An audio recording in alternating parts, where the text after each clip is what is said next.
Imagine a land carved by the wind and burned by the sun, where the dust of the earth holds the secrets of empires that rose and fell like the tides. A peninsula of contrasts, snow-capped peaks and arid deserts, lush green valleys and turquoise waters, where the history of the world seems to have converged in a single, passionate point. This is the story of Spain, a narrative woven from the threads of Rome, the intricate geometries of Islam, and the steel of Christian monarchs. Welcome. You have arrived at a place of rest. We are about to embark on a very long, very quiet journey through thousands of years. If you are using this video to fall asleep, that is perfect. Let the dates and names wash over you like a gentle river. You do not need to memorize anything. You only need to relax. Before we begin, please make yourself comfortable. Hit that subscribe button to join us on future journeys. And I have a request. Go to the comments section right now and tell me what time it is and where you are in the world. I like hearing all the different places. It reminds me that even in the quiet of the night, we are all in this together. Now let us turn our minds to the landscape itself. Before there were maps, before there were borders, there was the land. Picture the Iberian Peninsula as a great fortress-like castle, isolated at the very edge of the known world.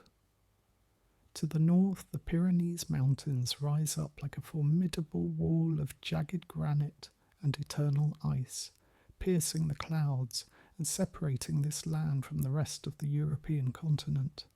It is a barrier of silence and stone. To the east and south, the warm, rhythmic waters of the Mediterranean Sea cradle the coast, sparkling under an azure sky.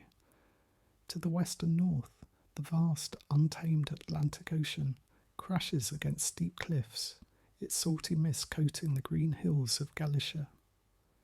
Inside these natural walls lies a world unto itself. The heart of the peninsula is the Meseta, a high, vast plateau that stretches out under an endless dome of sky. It is a place of extremes, scorched by the golden sun in the summer and swept by biting, icy winds in the winter. It is a landscape of profound stillness, where the red dust settles on the ancient rocks and the olive trees twist their roots deep into the dry earth in search of water. Take a deep breath now. Inhale the imaginary scent of wild thyme, dry pine needles, and the mineral tang of rain on hot stone. Exhale the tension of your day. Let your shoulders drop. Let your mind drift back, drifting further and further away from the present, sinking deep into the mists of time. Our journey begins in the grey, quiet dawn of prehistory. We travel back 1.2 million years to a time when the geography of Europe was raw and wild, untamed by human hands. We find ourselves in the northern region, in the misty valleys of the Sierra de Atapuerca, near modern-day Burgos. Here, the limestone hills are honeycombed with caves, secret chambers hidden beneath the earth. The air is cool and thick with the moisture of a prehistoric world. In these valleys, we find the first footsteps of humanity in Europe. These are the Homo antecessor, the ancestors who walked this land when lions and woolly mammoths roamed the plains. Imagine their lives, lived entirely in the rhythm of nature. They wake with the rising sun, the light filtering through the dense canopy of oak and chestnut forests. They move softly through the underbrush, their feet calloused and sure against the damp soil. There is no noise of industry, no hum of engines, only the sound of the wind rustling the leaves, the call of birds, and the rushing of the river. Their existence is a constant, quiet search for sustenance, gathering berries, hunting small game, and seeking shelter in the limestone crevices as the sun dips below the horizon. They chipped simple tools from flint, the rhythmic clack, clack, clack of stone against stone echoing through the canyons, the first industrial sounds of a species that would one day build cathedrals. Time accelerates, flowing like a mountain stream, centuries dissolving into millennia, until we arrive at a moment 35,000 years ago. The world is in the grip of the last ice age. The air is colder, sharper. We find ourselves near the northern coast, in the region of Cantabria, standing before the mouth of the cave of Altamira. To enter this space is to leave the world of the living and step into the womb of the earth. Imagine crouching low, your shoulders brushing against the rough cold rock as you squeeze through the narrow entrance. The air inside is still and damp, carrying the scent of wet limestone, deep earth, and the faint metallic smell of minerals. The darkness is absolute, a heavy velvet blackness that presses against your eyes. But then a flicker, a flame is struck. A torch made of animal fat and juniper wood sputters to life, casting long dancing shadows against the cavern walls. The smoke drifts up, smelling of burnt wood and grease. As your eyes adjust to the flickering warm light, you look up.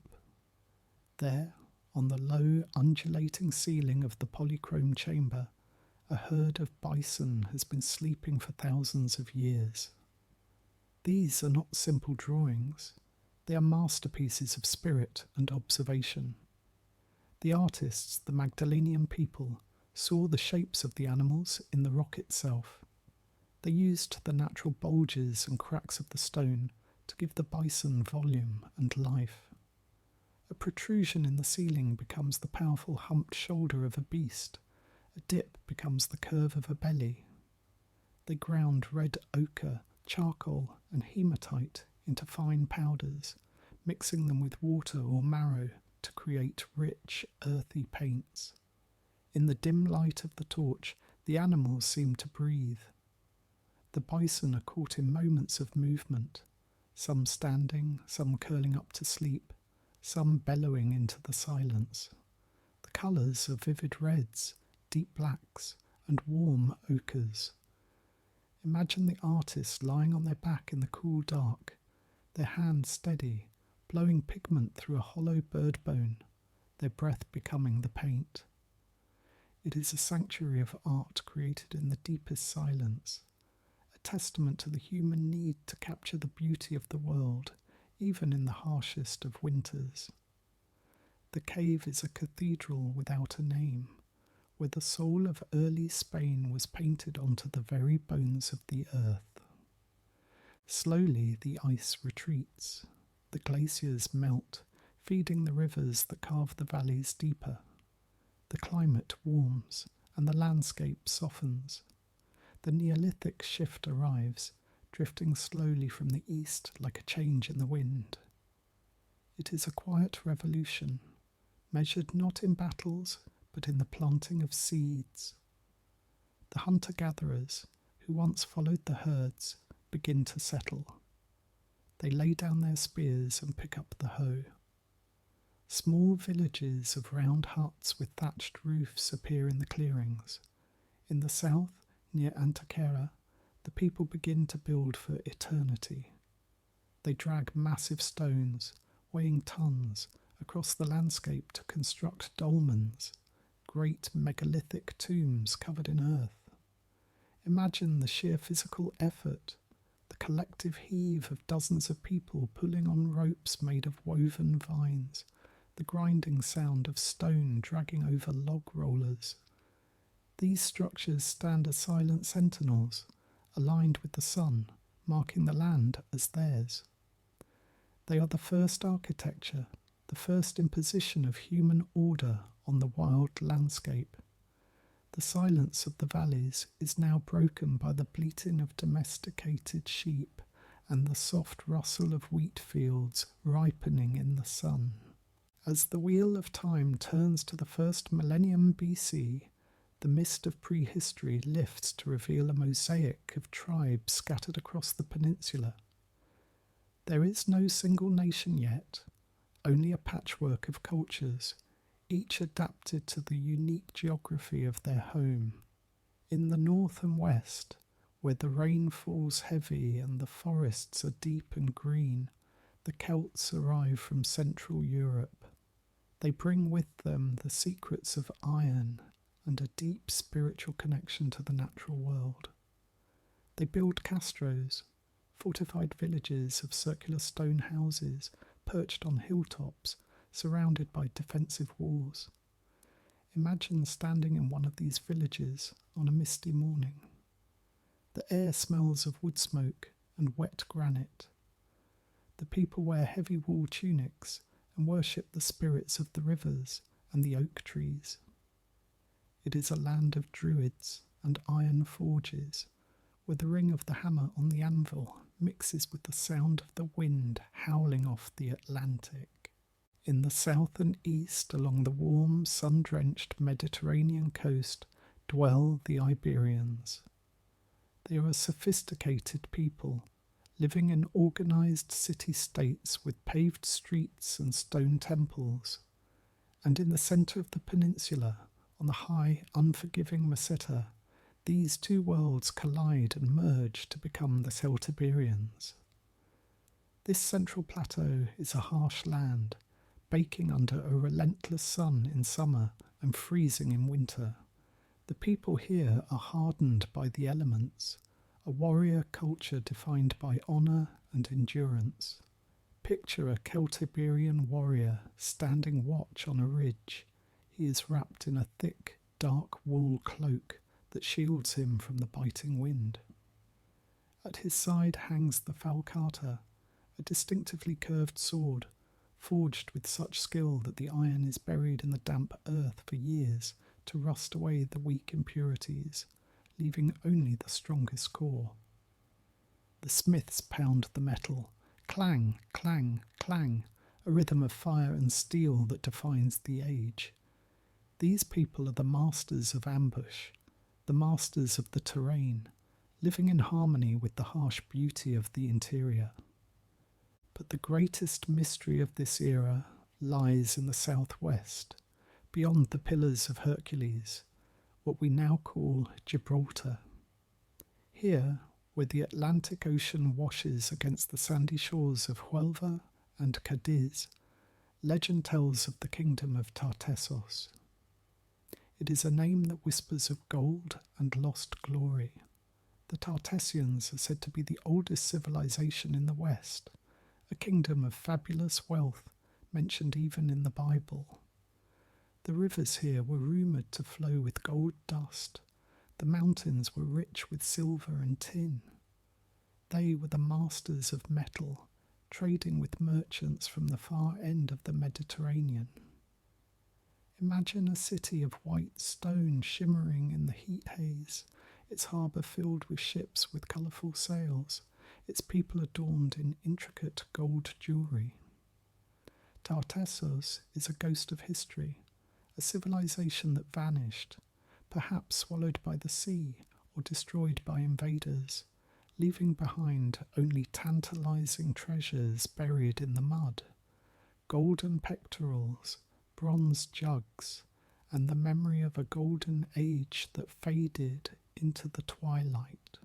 The artistic spirit of these early tribes culminates in a single mesmerizing artifact, the Lady of Elche.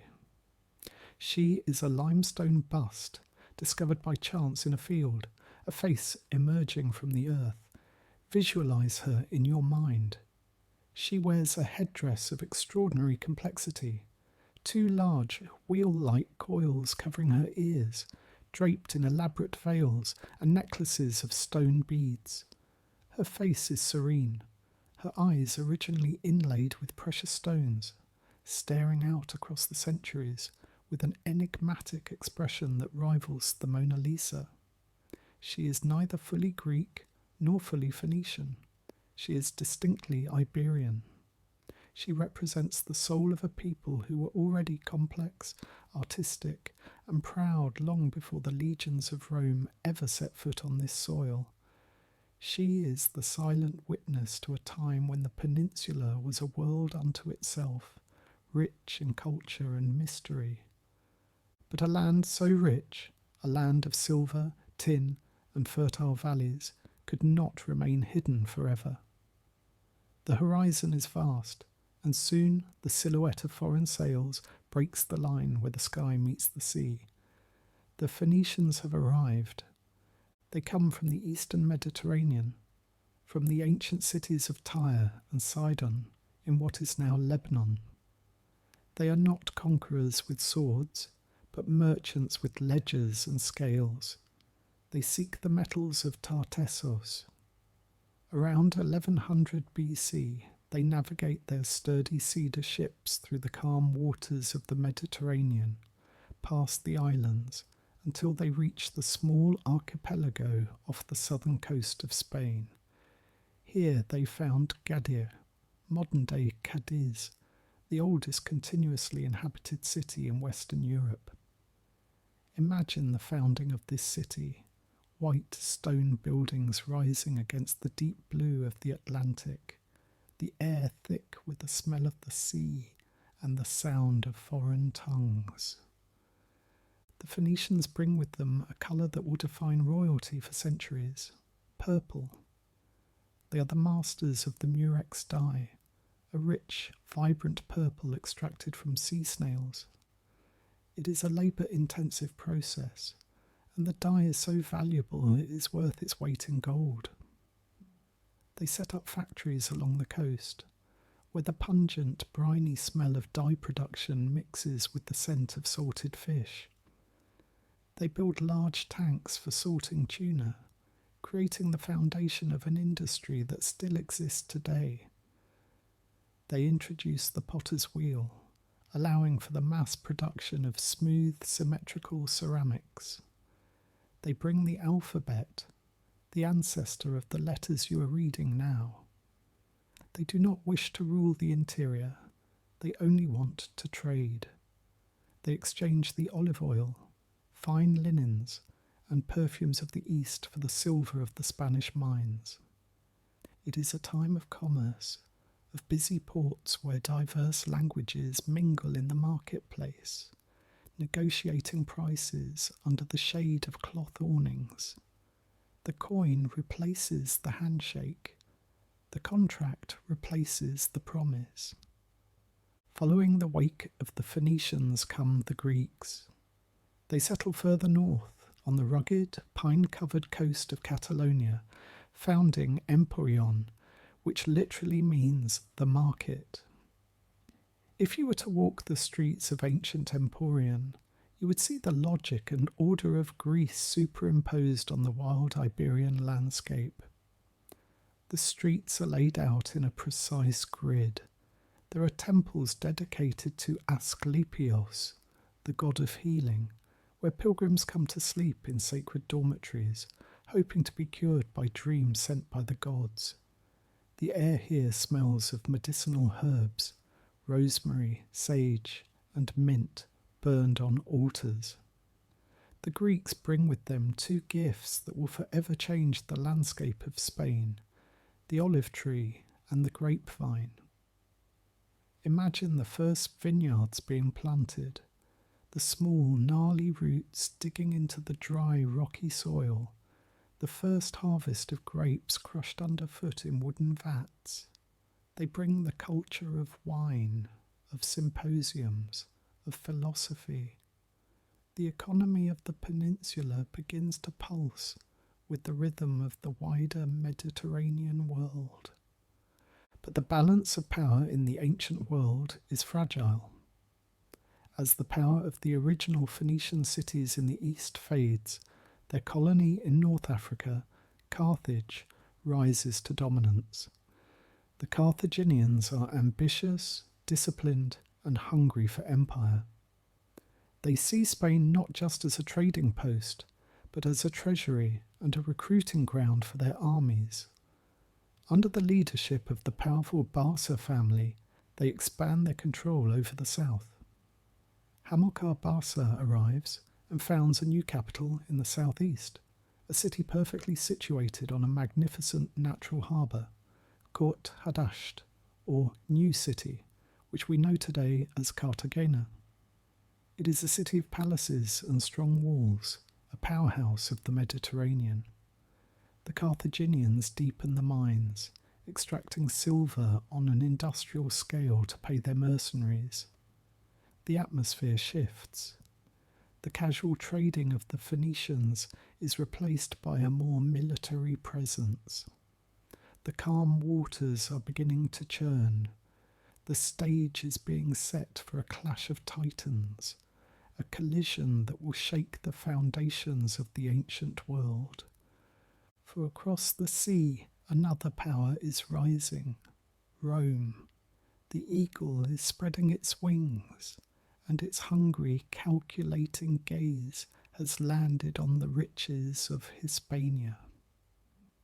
The collision arrives in the year 218 BC.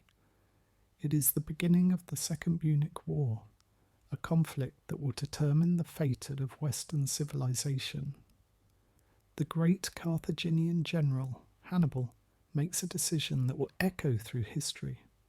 He departs from Cartagena, marching his massive army, an army of diverse nations, languages, and even war elephants, northward. Imagine the ground shaking under the feet of the elephants, beasts that must have looked like monsters to the locals who had never seen such creatures. He crosses the river Ebro, the agreed boundary line, and heads toward the Alps to strike at Rome itself. Rome retaliates, not by chasing Hannibal, but by landing its own legions on the shores of Spain. The Scipio brothers arrive at Emporion. The red cloaks of the Roman legions and the gleam of their rectangular shields are seen for the first time on the peninsula. This is not a quick campaign. It is a brutal, grinding conflict that drags on for years. The Battle of Ilipa, near modern-day Seville, sees the tactical genius of Scipio Africanus outmaneuver the Carthaginian armies on the open plains. The dust of thousands of marching feet clouds the sun, turning the day into an eerie twilight. The clash of bronze against iron, the whistling of javelins, and the disciplined silence of the Roman lines break the Carthaginian hold. Carthage is expelled, its power broken, but the Roman conquest has only just begun. Rome assumes that taking Spain will be easy, a matter of a few years to subdue the barbarians. They are wrong. It will take them 200 years to fully subdue the peninsula, longer than it took to conquer Gaul or Britain. The geography that makes Spain a castle also makes it a nightmare for invaders. The mountains are treacherous, full of narrow passes and hidden ravines. The heat is unforgiving, baking the soldiers in their armour. The tribes, particularly the Lusitanians in the west, fight with a ferocity that stuns the legions. Enter Viriathus, the shepherd-turned-king. He is a leader of the Lusitanians, a man who knows every goat path, every cave, every hidden spring in the mountains. He does not fight Rome in open battle, where the legions are invincible. He fights a war of shadows. He invents guerrilla warfare. His men strike from the deep forests and vanish before the Romans can form their lines. For years he humiliates the greatest military machine in the world. He wears no purple robes, only the rough wool of a shepherd. He sleeps on the hard ground with his men, sharing their bread and their hardships. He becomes a symbol of the indomitable spirit of the land, wild, free, and dangerous. Rome cannot defeat him with swords. They ultimately resort to treachery, bribing his own trusted companions to assassinate him in his sleep. When the traitors return to Rome to claim their reward, the Senate looks down on them with disdain and says simply, "Rome does not pay traitors." The resistance continues, culminating in the tragic, sombre tale of Numantia. Numantia is a small Celtiberian city on a hill in the north-central plateau. Its walls are made of simple stone and wood, but its heart is made of iron. For 20 years, this single city resists the might of Rome. Finally, the Roman general Scipio Aemilianus, the destroyer of Carthage, arrives. He realizes he cannot storm the city. Instead, he builds a wall around it, trapping the inhabitants inside. He waits. Hunger becomes the weapon. The siege of Numantia is a story told in whispers, a story of ultimate sacrifice. As the food runs out and hope fades, the people of Numantia make a terrible, final choice. They decide that they will not live as slaves to be paraded in a Roman triumph. They set fire to their own city. The sky turns black with smoke, blotting out the sun. Families gather in their homes, embracing for the last time as the flames consume them. When the Romans finally break down the gates, expecting to find slaves to sell and loot to plunder, they find only silence. The wind howls through the charred ruins, kicking up ash. There is no one left to conquer.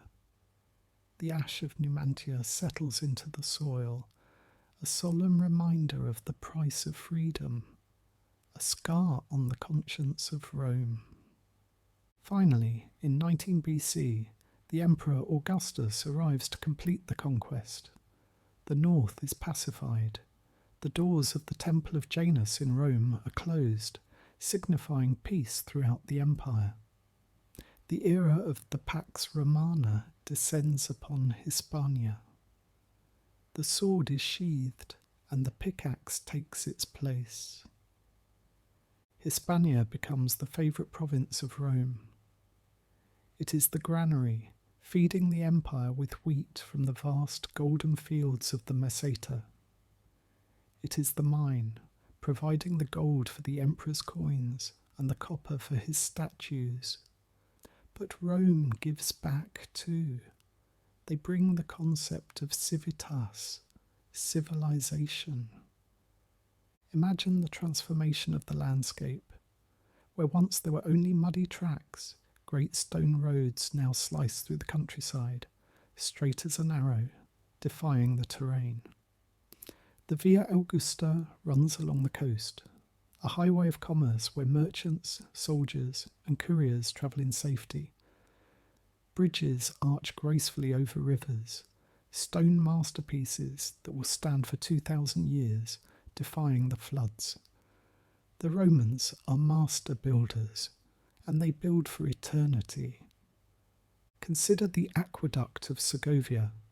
It is a structure of breathtaking elegance and engineering. Over 20,000 blocks of granite are stacked one atop the other, held together not by mortar, but by perfect balance and gravity. It carries cool, clear water from the mountains to the city, high above the streets. It stands tall against the blue Spanish sky, a rhythmic procession of arches that lets the wind pass through, casting long, geometric shadows on the ground below. It is a monument to order, to the triumph of human ingenuity over the chaotic landscape. The cities of Hispania flourish. In Merida, the capital of Lusitania, a great theatre is carved from the earth. Citizens in white togas gather to watch the plays, shielding their eyes from the sun.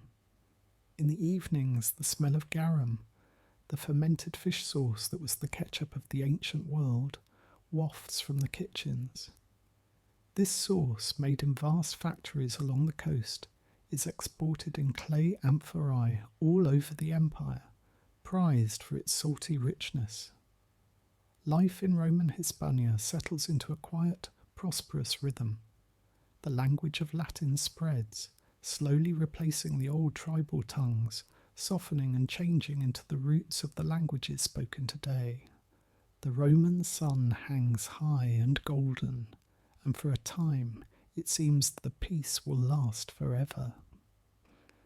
As the sun rises over the Roman Empire, the light catches the white stone of a new world order, illuminating a land that has been transformed by the genius of engineering. We are now deep in the era of Hispania, the Roman province. The dust of the wars has settled, replaced by the steady rhythm of construction. If you were to stand in the centre of the peninsula during this time, you would feel a sense of profound solidity. The Romans did not just build for themselves, they built for eternity, and their legacy is written in stone that still stands today, warm to the touch under the Spanish sun. Consider the roads. Before Rome, travel was a perilous journey through mud and thicket. Now a great web of stone binds the land together. The Via de la Plata, the Silver Way, stretches like a spine from the south to the north, from the bustling port of Seville to the green hills of Astorga. Imagine walking this road. Beneath your sandals are large, flat stones, fitted together with puzzle-like precision. To your left and right, milestones mark the distance, reassuring you of your place in the world. The road is straight, cutting through the rolling hills of the Meseta, ignoring the contours of the land in a display of sheer will. It is a lonely but safe path, where the only sound is the wind in the dry grass and the occasional clip-clop of a horse carrying a messenger with imperial decrees. Follow this road north, to the very edge of the world, to the rugged coast of Galicia. Here, facing the wild, churning Atlantic, stands the Tower of Hercules. It is the oldest functioning lighthouse in the world. Picture it in the twilight of the 1st century. A massive stone tower rising from a rocky promontory. At its top, a great fire burns every night, fed by wood carried up the winding ramps. The light flickers and dances, a beacon of civilization casting its glow over the dark, dangerous ocean. For the sailors navigating these treacherous waters, seeing that light meant safety, it meant home. The smell of the salt spray mixes with the wood smoke, a scent that has lingered on this cliff for 2,000 years. But perhaps the greatest testament to this age of order is found in Segovia. Here, the Romans solved the problem of water with a grace that defies gravity. The aqueduct of Segovia is not just a pipe, it is a cathedral of water. Stand at its base and look up. It rises nearly 30 metres into the air, a double tier of arches marching across the valley. It is built of 20,000 blocks of rough granite, and here is the miracle. There is no mortar. No cement holds these stones together. They are held in place purely by the laws of physics, by the perfect distribution of weight. It is a structure of balance, a handshake between man and nature. For centuries, the people of Segovia would fall asleep to the soft, rhythmic sound of water flowing high above their heads, a cool, clear stream carried from the snowy mountains to the thirsty city. Spain was not merely a province, it was the heart of the empire. It gave Rome its best steel, its best wheat, and eventually its best men. The Trajan family and the Aelius Hadrianus family hailed from Italica, a city near modern-day Seville. Trajan, the soldier, expanded the empire to its limits, but it is Hadrian who embodies the spirit of Hispania. He was a man of culture, a traveller who spent his life moving from province to province. Yet, history tells us he carried a deep nostalgia for his homeland. In his sprawling villa outside Rome, he planted olive trees and built fountains that mimicked the landscapes of Spain. He missed the specific quality of the light in the south, the way the sun turns the limestone to gold in the late afternoon. He missed the taste of the oil, thick and green, pressed from the groves of his childhood. The economy of Hispania hummed with activity. In the south, along the coast, the air was thick with the pungent, savoury smell of garum factories. This fish sauce was the liquid gold of the culinary world, fermented in great vats until it reached a rich, umami intensity. It was shipped in clay amphorae to the tables of senators in Rome and legionaries on the Rhine, and in the vast central plains, the granary of Rome, the wheat fields stretched as far as the eye could see. Imagine a sea of gold rippling in the breeze, the stalks whispering together. The harvest was a time of immense labour and immense celebration, the grain threshed and bagged to feed the mouths of 1 million citizens in the capital. Alongside the goods, a new software was installed in the mind of the people, Latin. The old tribal languages faded, replaced by the structured, logical tongue of the Romans. This shared language brought with it Roman law, a concept of justice that was written down, predictable and universal. It created a bedrock of culture that still supports the nation today. And travelling along those sturdy Roman roads, carried by the feet of merchants and soldiers, came a new, quiet idea. Christianity arrived in Spain, not with a thunderclap, but like a slow tide. Legend says St. James, the Apostle, preached here, or perhaps St. Paul. It began in the cities, in the back rooms of shops, in the whispers between slaves and masters. It offered a different kind of peace, a peace not of the sword, but of the soul. By the time the empire began to fade, the cross was already etched into the stone, waiting to inherit the land. But nothing built by human hands lasts forever. The sun that stood so high at noon must eventually set. We move now to the 5th century, to the year 409 AD. The great clockwork of the Roman Empire begins to skip gears. The borders, once thought impenetrable, begin to buckle. For the people of Hispania, the end of the world began with a rumour from the north. The Pyrenees, that great natural wall of ice and granite, had been breached.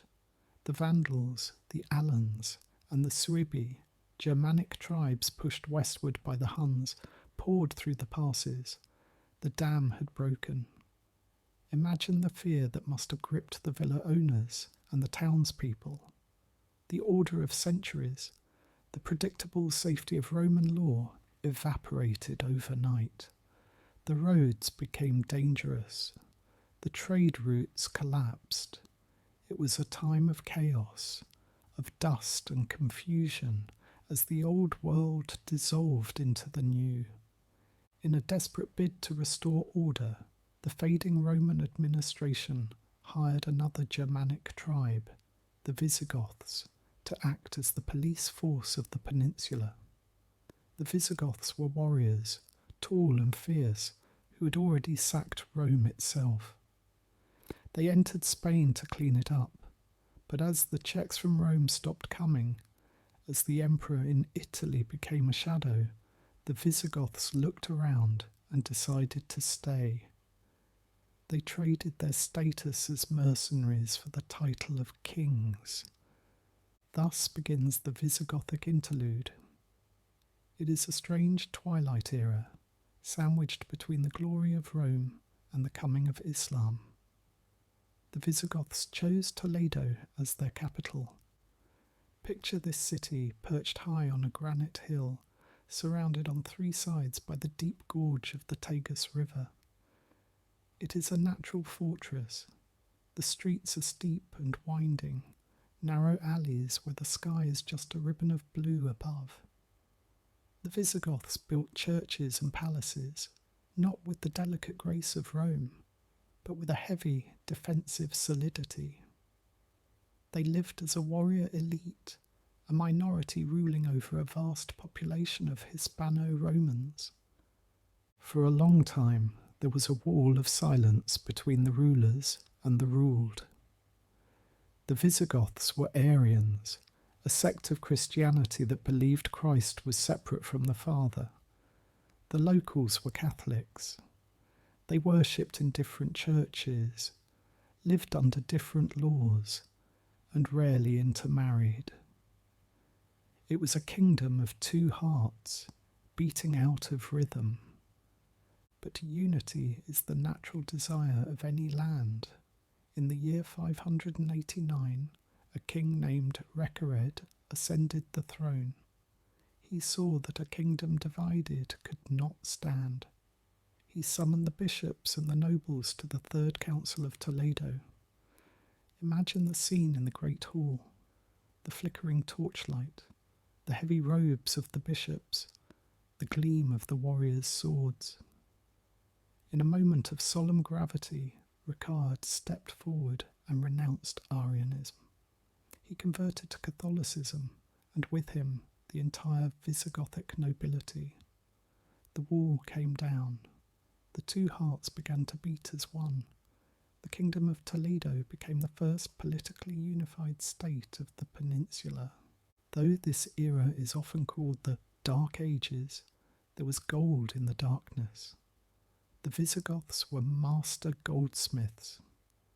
In the mid-19th century, a hidden treasure was found in an orchard in Guarazá, near Toledo. Buried in the earth were the votive crowns of the Visigothic kings. These were not crowns to be worn, but to be hung above the altar. Visualize them, heavy hoops of pure gold, suspended by chains. Hanging from the hoops are letters spelling the king's name, Rex Vinthus Rex, and rough-cut gemstones, blue sapphires, milky pearls, and blood-red garnets. In the dim, candlelit interiors of the stone churches, these crowns would catch the light, spinning slowly, casting a kaleidoscope of colours into the gloom. They speak of a barbarian aesthetic refining itself, reaching for the divine.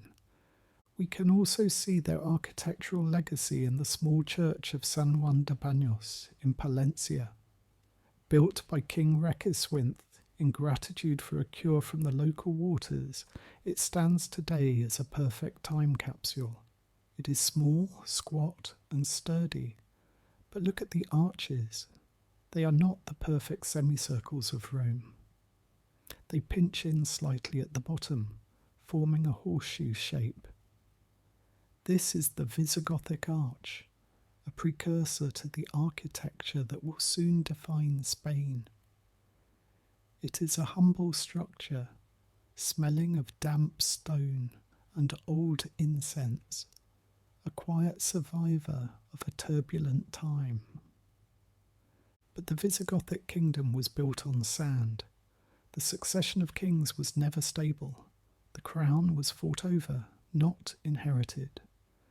Every death brought a crisis. In the early 8th century, the kingdom tore itself apart in a civil war.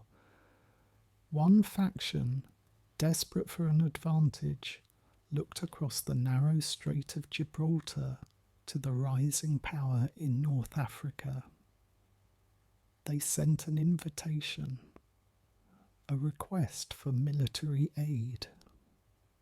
They did not realize that they were opening the door to a new world. The year is 711 AD. The wind shifts.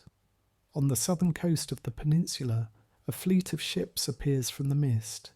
They carry an army of Berbers and Arabs, led by a commander named Tariq ibn Ziyad.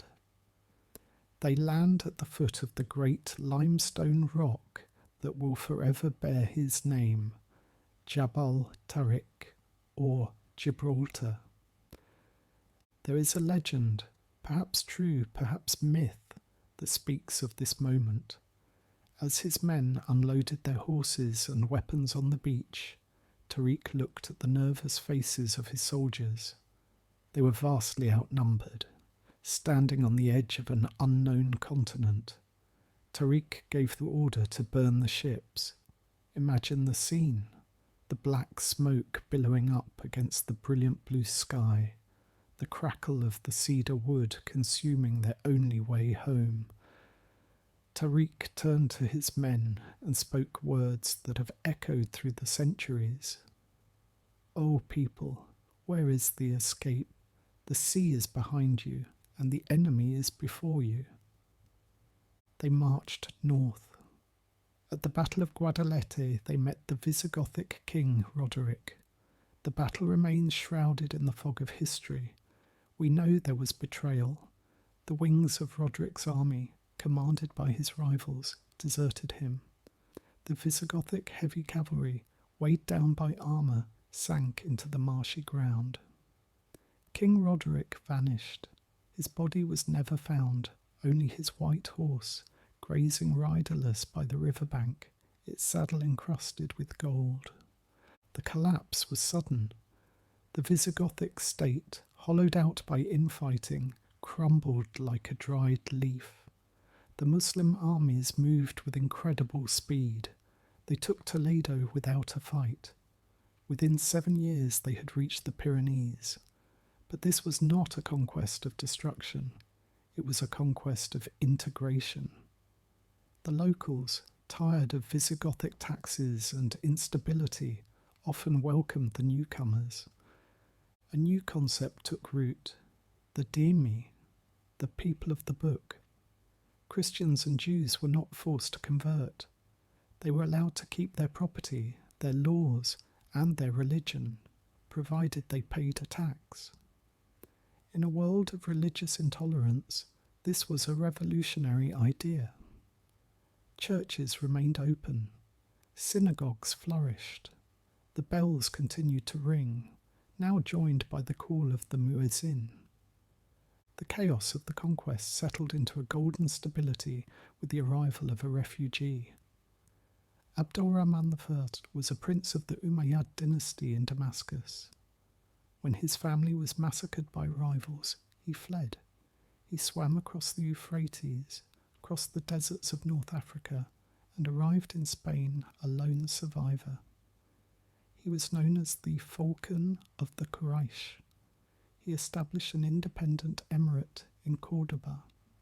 He was a man of two worlds, a bridge between the East and the West.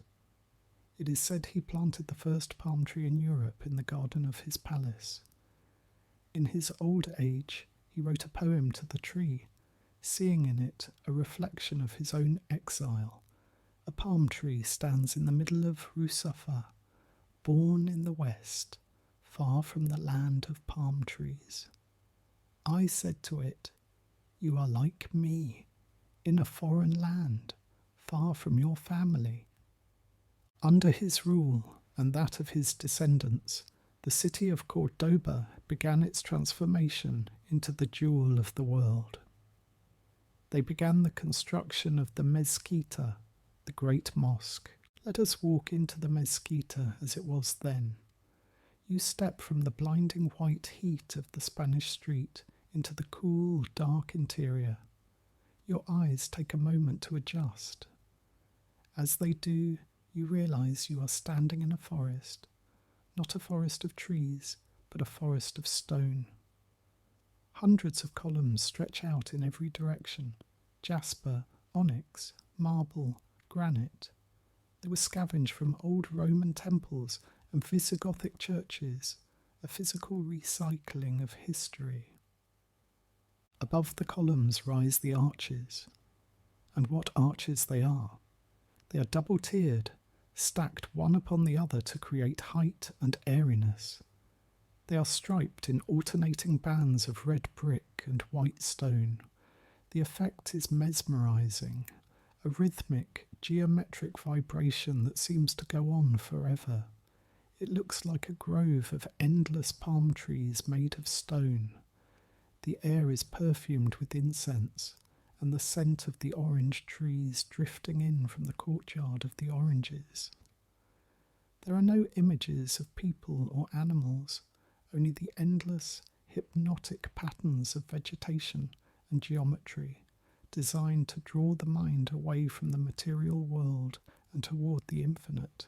It is a space of absolute peace, a cavern of prayer where the architecture itself whispers of the divine. As the centuries turned, this foundation blossomed into the Golden Age. In the year 929 AD, Abdul-Rahman III, a descendant of the Falcon, declared himself caliph. This was a bold statement. Spain was no longer an outpost, it was the centre. Al-Andalus was at its zenith. Cordoba became the ornament of the world. Let us compare it to the rest of Europe in the 10th century.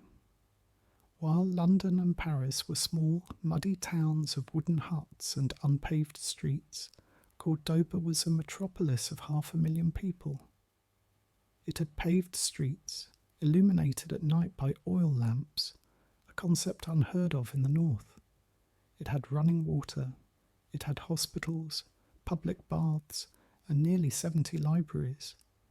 The library of the Caliph alone was said to contain 400,000 books, at a time when the greatest monastery in France might possess a few dozen. To showcase this power, Abdul-Rahman III built a new city just outside Cordoba, Medina al-Zahara, the Shining City. It was a palace city built into the hillside, a terraced wonder of white marble and green gardens. The descriptions of it sound like a fairy tale. The walls were covered in carved stucco that looked like lace. The doors were made of gold and ebony. In the hall of the caliph, there was a pool filled not with water, but with mercury. When the sun struck the mercury, it would send shimmering ripples of light dancing across the walls and ceiling, blinding the foreign ambassadors with the brilliance of the caliph's power. It was a city of dreams, beautiful and ephemeral.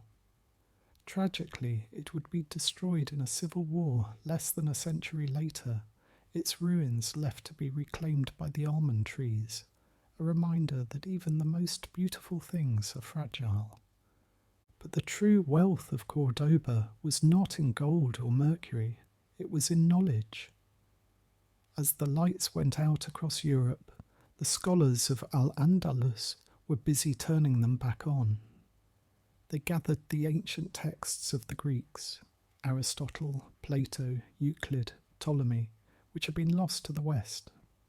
They translated them into Arabic, added their own commentaries, and preserved them.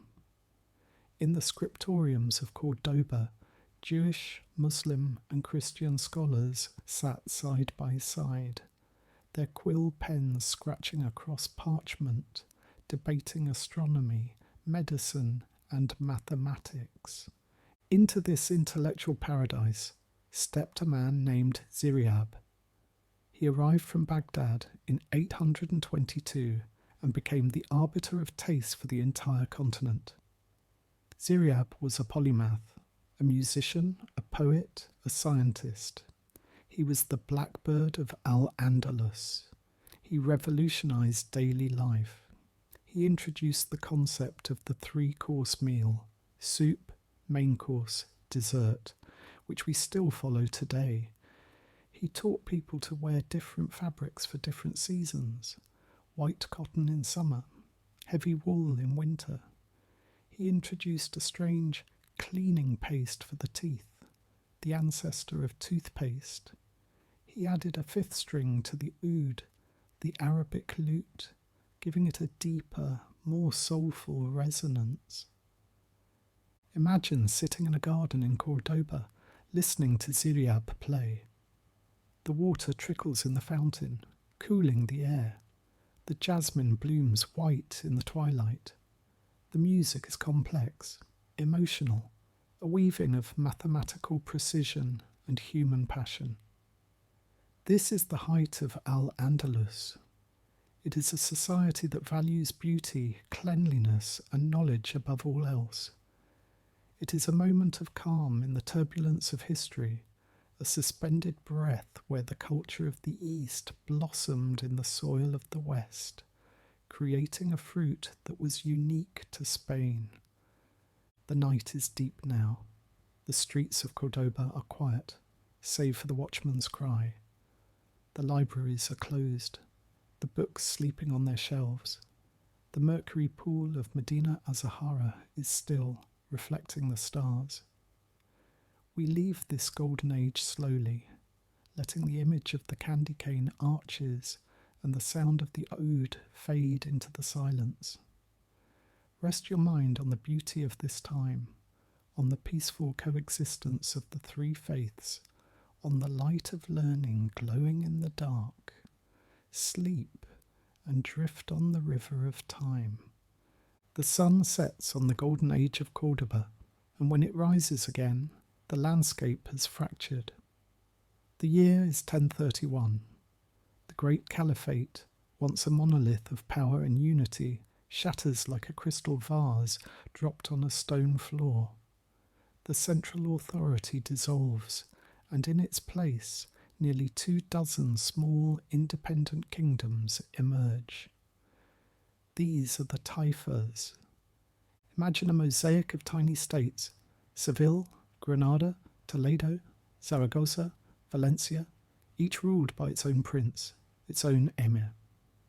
History calls them the party kings, and there is a poetic tragedy to this name. They were rulers who loved the finer things in life.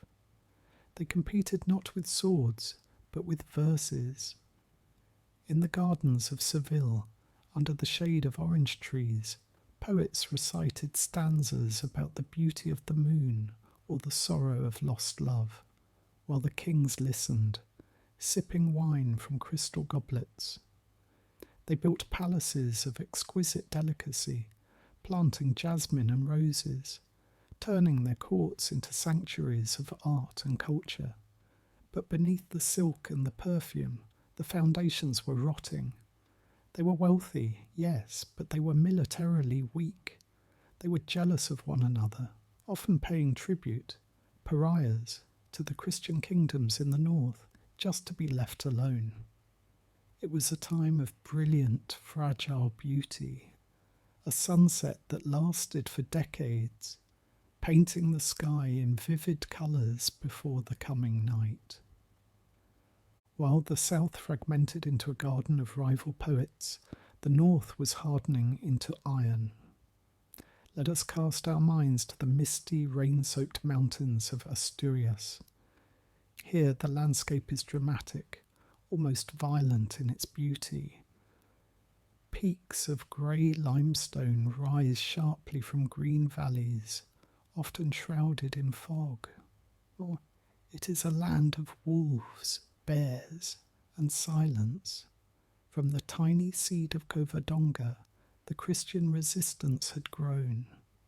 Slowly, generation by generation, they pushed south. They moved into the vast, empty plains of the Duero River Valley. For a long time, this was a no-man's land, a buffer zone between the cross and the crescent. Imagine the pioneers who settled here. They were not just soldiers, they were farmers, monks, and families. They built simple, sturdy, Romanesque churches with thick walls and small windows, fortresses of faith against the uncertain horizon. They built castles, castillos, everywhere, giving the region its name, Castile. The land here is different from the lush south. It is high, dry, and cold in the winter. The wind howls across the flat expanse, stripping the trees bare.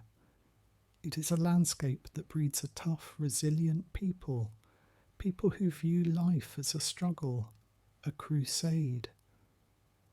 Into this fractured world steps a figure who casts a shadow longer than any king, Rodrigo Diaz de Vivar, known to history as El Cid. Let us strip away the Hollywood myths and look at the man. He was a knight from Castile, a minor noble born into a world of constant warfare. Cid comes from the Arabic Sidi, meaning lord or master. The name itself tells you everything. He was respected by both sides. He was not a fanatic. He was a survivor. He was a professional soldier who fell out of favour with his king and was exiled. Imagine the bitterness of that exile. A man who had given everything for his country, now forced to wander the dusty roads, offering his sword to the highest bidder. He served the Muslim emir of Zaragoza, fighting against Christians. He served Christians fighting against Muslims. He fought for his own honour. Picture him, a man in chainmail, his face weathered by the Castilian sun, his legendary beard, which he swore never to cut while in exile, flowing over his chest. He rides his horse, Babieca, and carries his sword, Tizona. He is a man of the borderlands, comfortable in the saddle, fluent in the languages of war and diplomacy. His greatest achievement was the conquest of Valencia. He took the city not for a king, but for himself. He ruled as a prince, a Christian lord in a Muslim city, governing with a blend of firmness and justice. When he died, legend says his wife Jimena strapped his body to his horse and sent him out the gates one last time to terrify the besieging enemy. Whether true or not, the image speaks to the essence of the man, a force that even death could not immediately stop. But the party of the Taifas could not last. The weakness of the Muslim princes drew the attention of powers across the sea. From the deserts of North Africa came the Almoravids, and later the Almohads. These were not the refined poets of Seville. These were fundamentalist warriors, veiled men from the deep Sahara who viewed the luxury of Al-Andalus as a sin. They crossed the Strait of Gibraltar not to join the party, but to end it. They swept through the south, deposing the Taifa kings, burning the wine shops, and imposing a strict, puritanical rule. The intricate, tolerant dance of the frontier ended. The lines hardened. The soft strumming of the lute was replaced by the beating of war drums. The tension built for a century, pressure mounting like steam in a sealed vessel until it exploded in the year 1212. The Battle of Las Navas de Tolosa. Pope Innocent III declared a crusade. He called on the Christian kings to stop their petty squabbles and unite against the Almohad threat, and for once they listened. 3 kings gathered in Toledo: Alfonso VIII of Castile, Peter II of Aragon, and Sancho VII of Navarre. It was a rare moment of brotherhood. Knights arrived from France, volunteers from all over Europe, swelling the ranks. They marched south, crossing the formidable barrier of the Sierra Morena Mountains. It was July. The heat in southern Spain in July is a physical weight. It presses down on the earth, turning the air into an oven. The soldiers, encased in heavy chainmail and padded gamsons, must have suffered terribly. The dust kicked up by thousands of horses coated their throats. They were guided through a secret pass by a local shepherd, a figure who appears in history only for a moment to change the fate of a nation, avoiding the Almohad ambush in the narrow canyons. They emerged onto the high plateau of Las Navas. The Almohad Caliph, Al-Nasir, was waiting. His army was vast, a sea of white robes and colourful banners stretching to the horizon. He sat in his tent at the highest point, reading the Quran, surrounded by a bodyguard of fierce warriors who were chained together, knees locked, forming a living, unbreakable wall around their leader. The battle began at dawn. It was a chaotic, bloody struggle under the relentless sun. The arrows flew like swarms of angry wasps. The ground shook with the impact of the heavy Christian cavalry smashing into the lighter, more agile Muslim infantry. For hours the outcome hung in the balance. The Castilian line began to waver.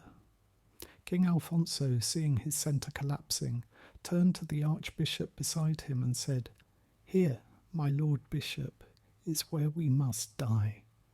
He prepared to charge into a suicide mission. But the kings of Aragon and Navarre saw him. They did not let him charge alone. The charge of the three kings is the stuff of legend. The three monarchs, banners flying, spurred their horses and plunged into the heart of the enemy lines. The sheer force of their momentum, the desperation of their assault, broke the Almohad ranks.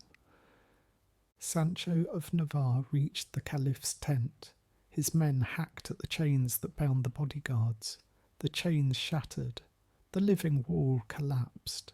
The Caliph fled. The battle was won.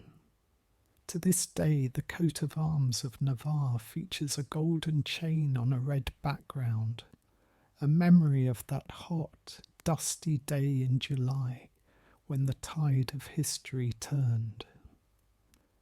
The victory at Las Navas de Tolosa was the beginning of the end for Al-Andalus. The dam had broken. The Christian kingdom surged south.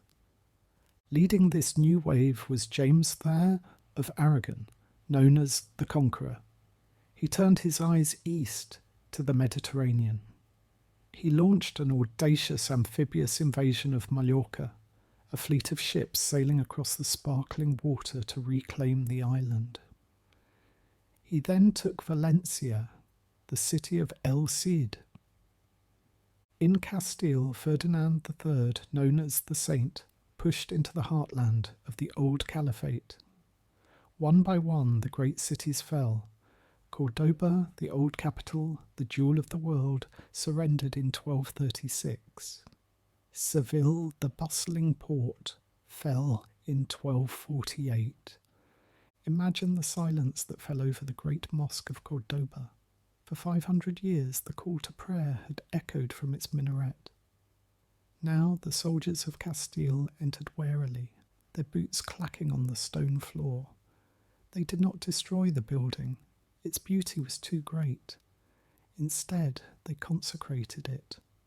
They sprinkled holy water on the columns of jasper and onyx.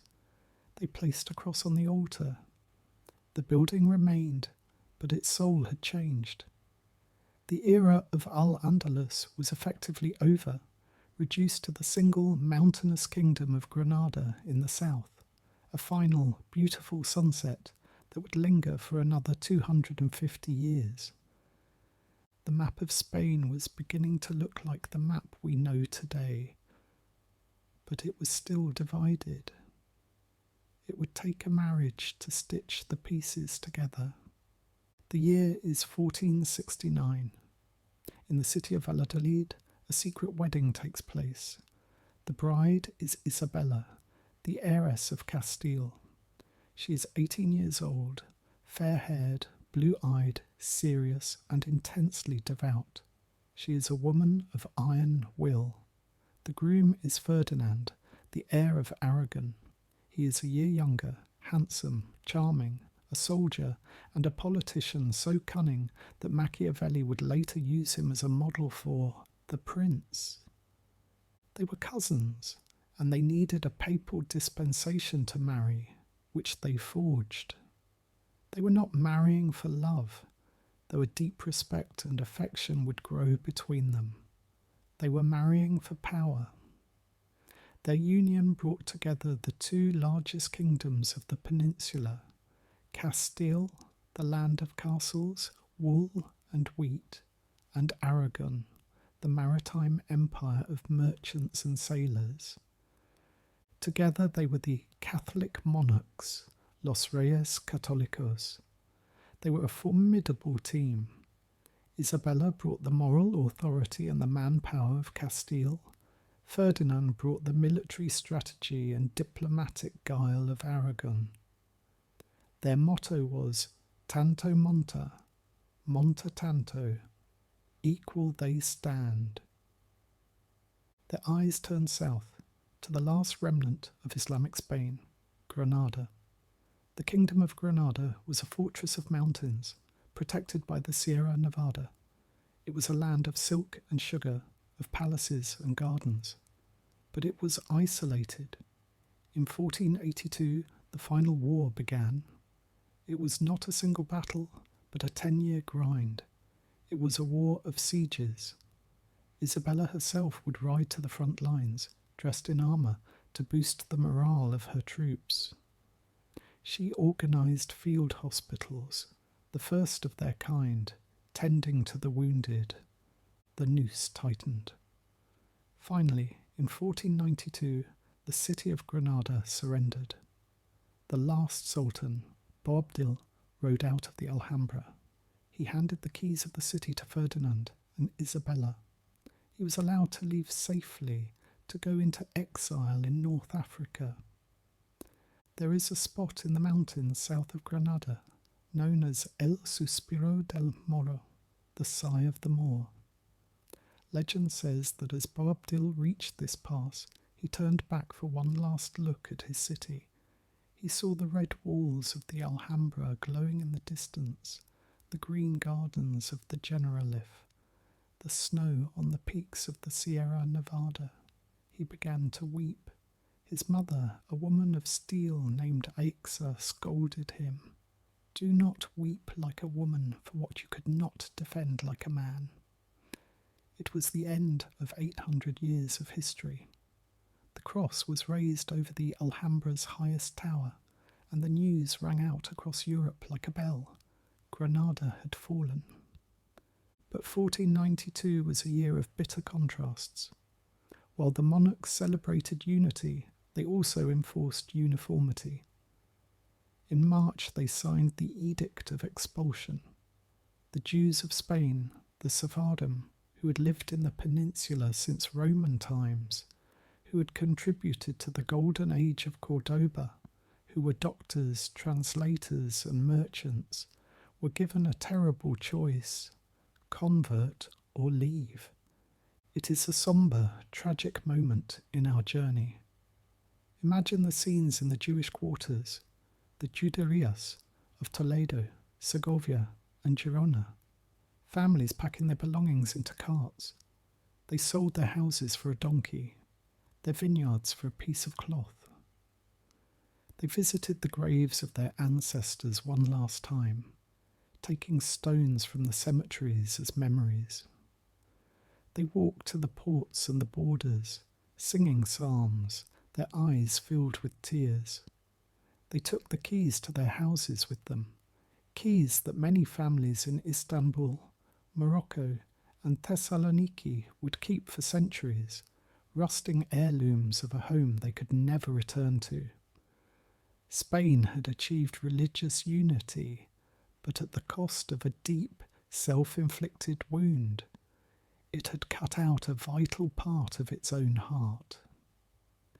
Yet, in that same momentous year, amidst the triumphs and the tragedies, a man was waiting in the royal camp at Santa Fe, just outside the walls of Granada. He was a foreigner, a Genoese sailor with white hair and burning, ambitious eyes. His name was Christopher Columbus. He had been pestering the monarchs for years. He He had a crazy idea. He believed the world was smaller than everyone thought.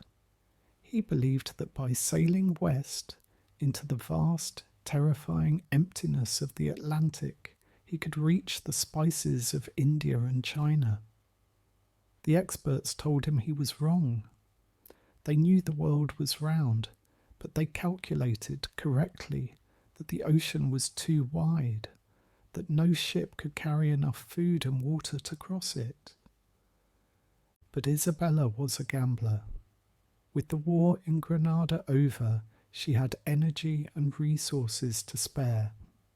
She looked at this intense sailor and decided to take a chance.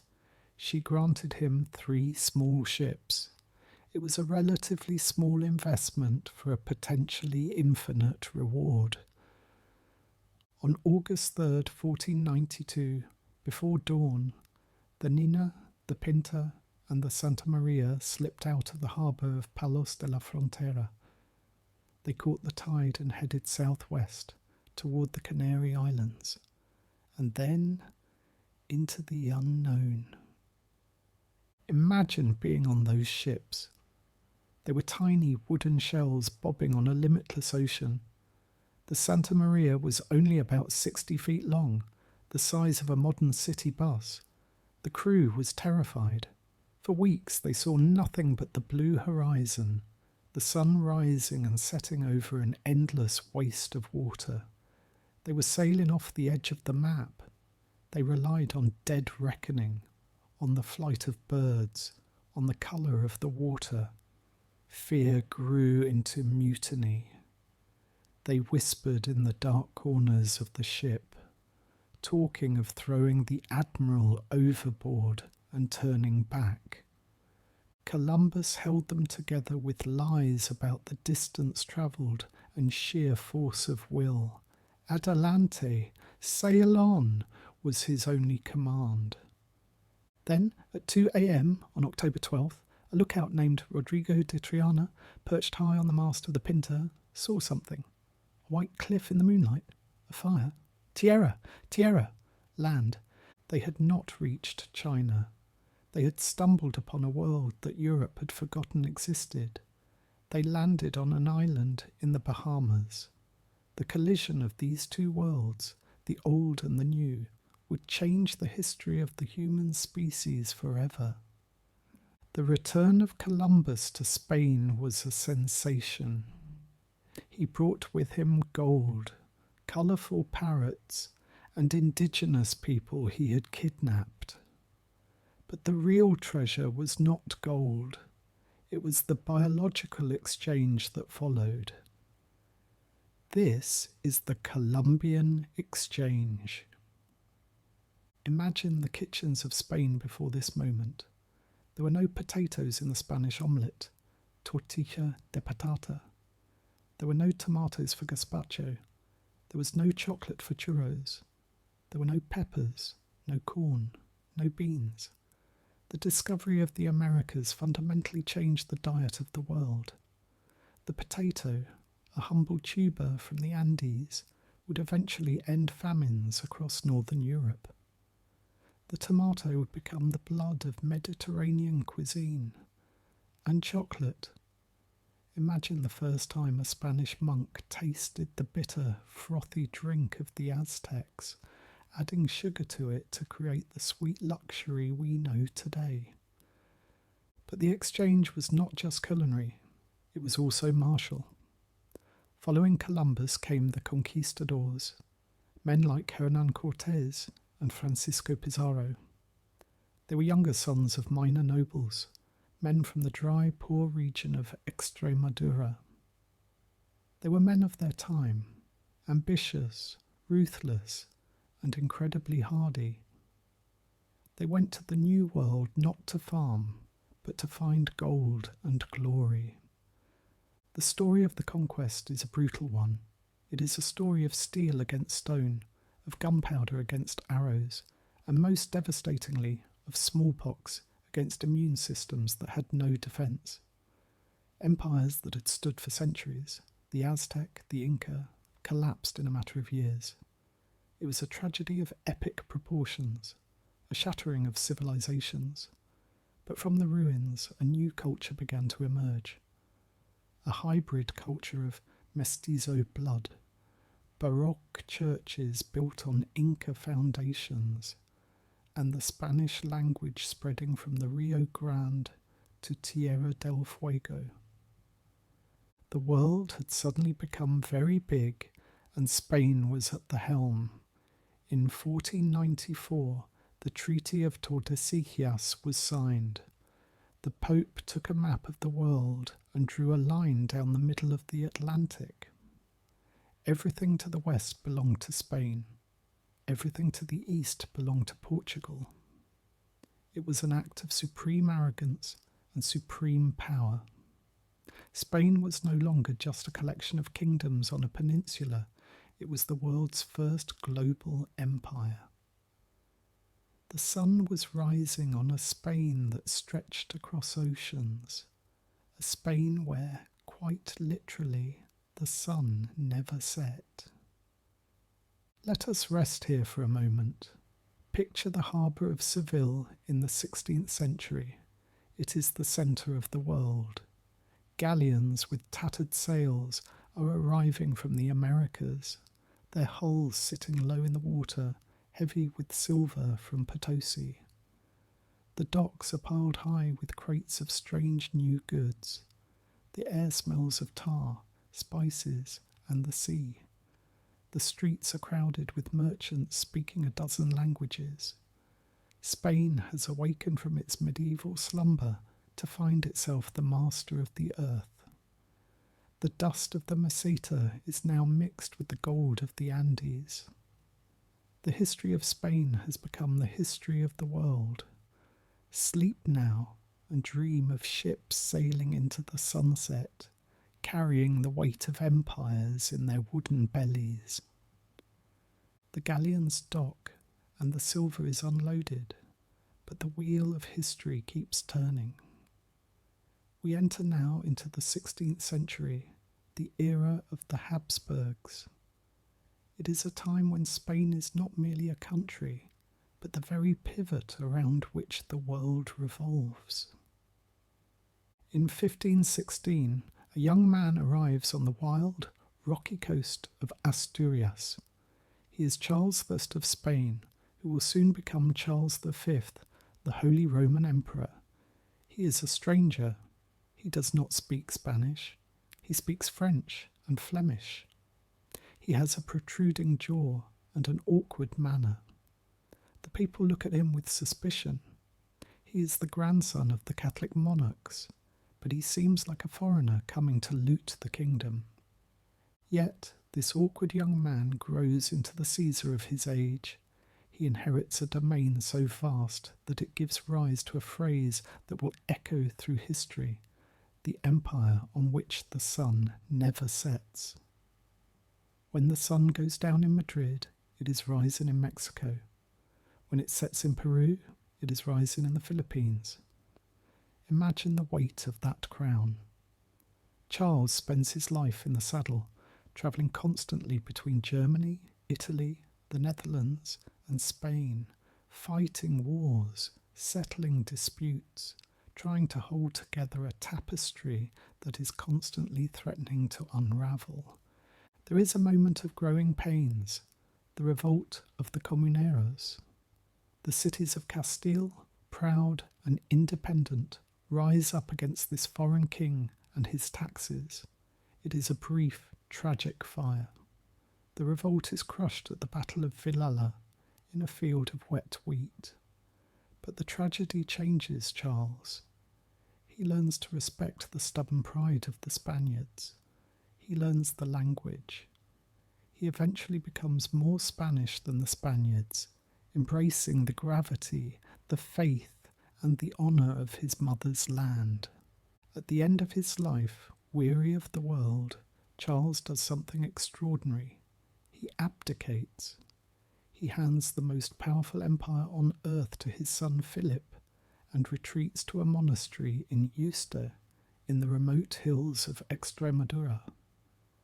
Picture the old emperor there. He suffers from gout, his body racked with pain. He sits on a terrace overlooking the walnut trees and the chestnut groves, listening to the silence. He surrounds himself with clocks, hundreds of them. He spends his days trying to get them all to tick in perfect unison. A mechanical meditation on the impossibility of controlling time/order. The ruler of the world, finally at peace, watching the seasons change in a quiet valley. His son, Philip II, is a different kind of man. He is the prudent king. If Charles was a warrior king, Philip is a bureaucrat king. He rules the world not from a horse, but from a desk. He establishes Madrid as the permanent capital in 1561. Before this, the court moved wherever the king moved. Now the centre of gravity is fixed in the centre of the peninsula. Philip leaves a monument that perfectly encapsulates his soul, El Escorial. It is located in the foothills of the Guadarrama Mountains, northwest of Madrid. It is a building of overwhelming austerity. Imagine approaching it. It is a massive rectangle of grey granite, rising from the grey rock of the mountains. It has slate spires that pierce the cold blue sky. It is half palace, half monastery. There is no ornamentation, no frivolous decoration. It is a hymn to geometry and order.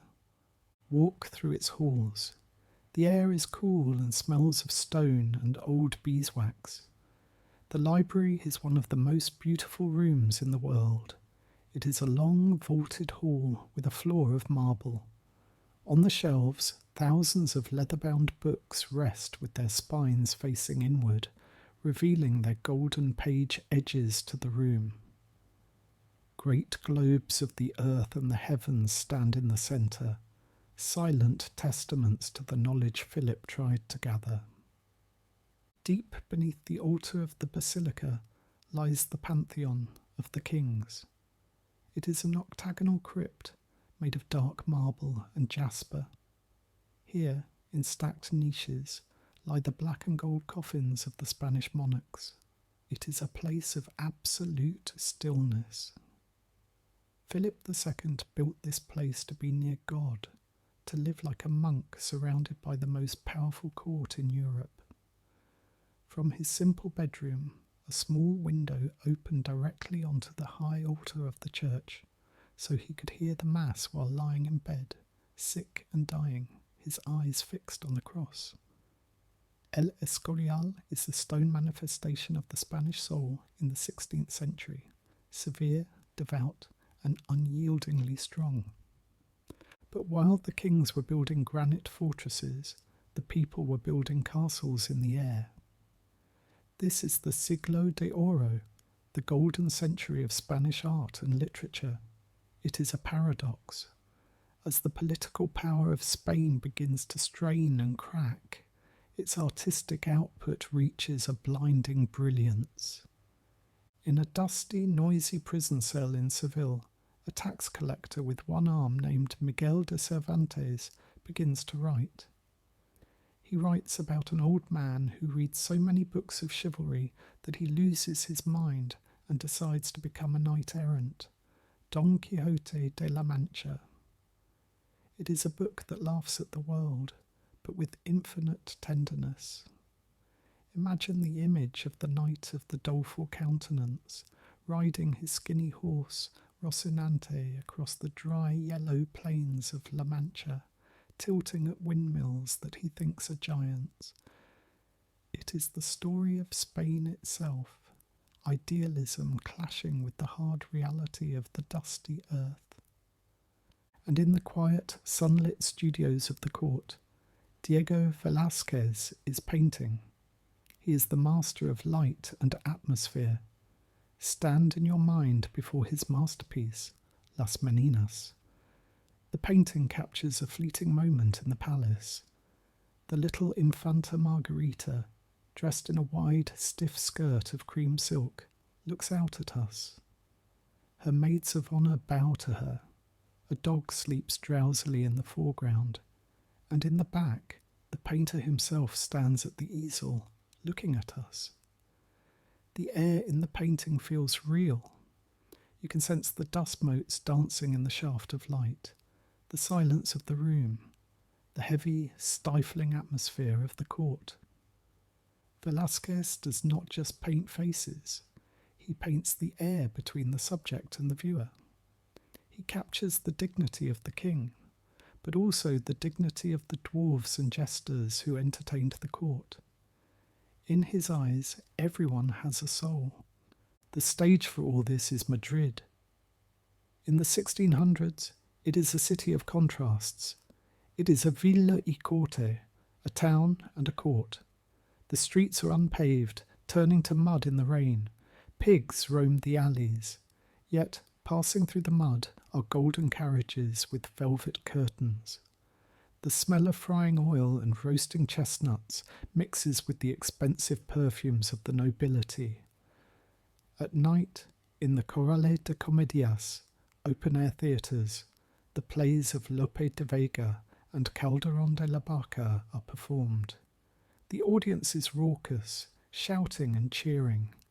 Life is a dream, Calderón tells them, and for a few hours in the magic of the theatre, the people of Madrid can dream away the harsh realities of an empire that is slowly beginning to bleed. The decline is not a sudden cliff, it is a long, slow slide. We move to chapter 14, where the cracks in the foundation begin to widen. Spain has cast itself in the role of the hammer of heretics. It is the defender of Catholicism against the rising tide of Protestantism in the north. This noble mission becomes a bottomless pit for money and blood. The Spanish tercios, the fearsome infantry squares with their long pikes, are marching endlessly in the damp, grey fields of Flanders. The 80 Years' War in the Netherlands is a school of blood. It drains the treasury. The gold from the Americas flows into Seville and flows right out again to pay German bankers and Italian mercenaries. And then there is the Armada. The year is 1588. Philip II, provoked by English piracy and religious duty, decides on the enterprise of England.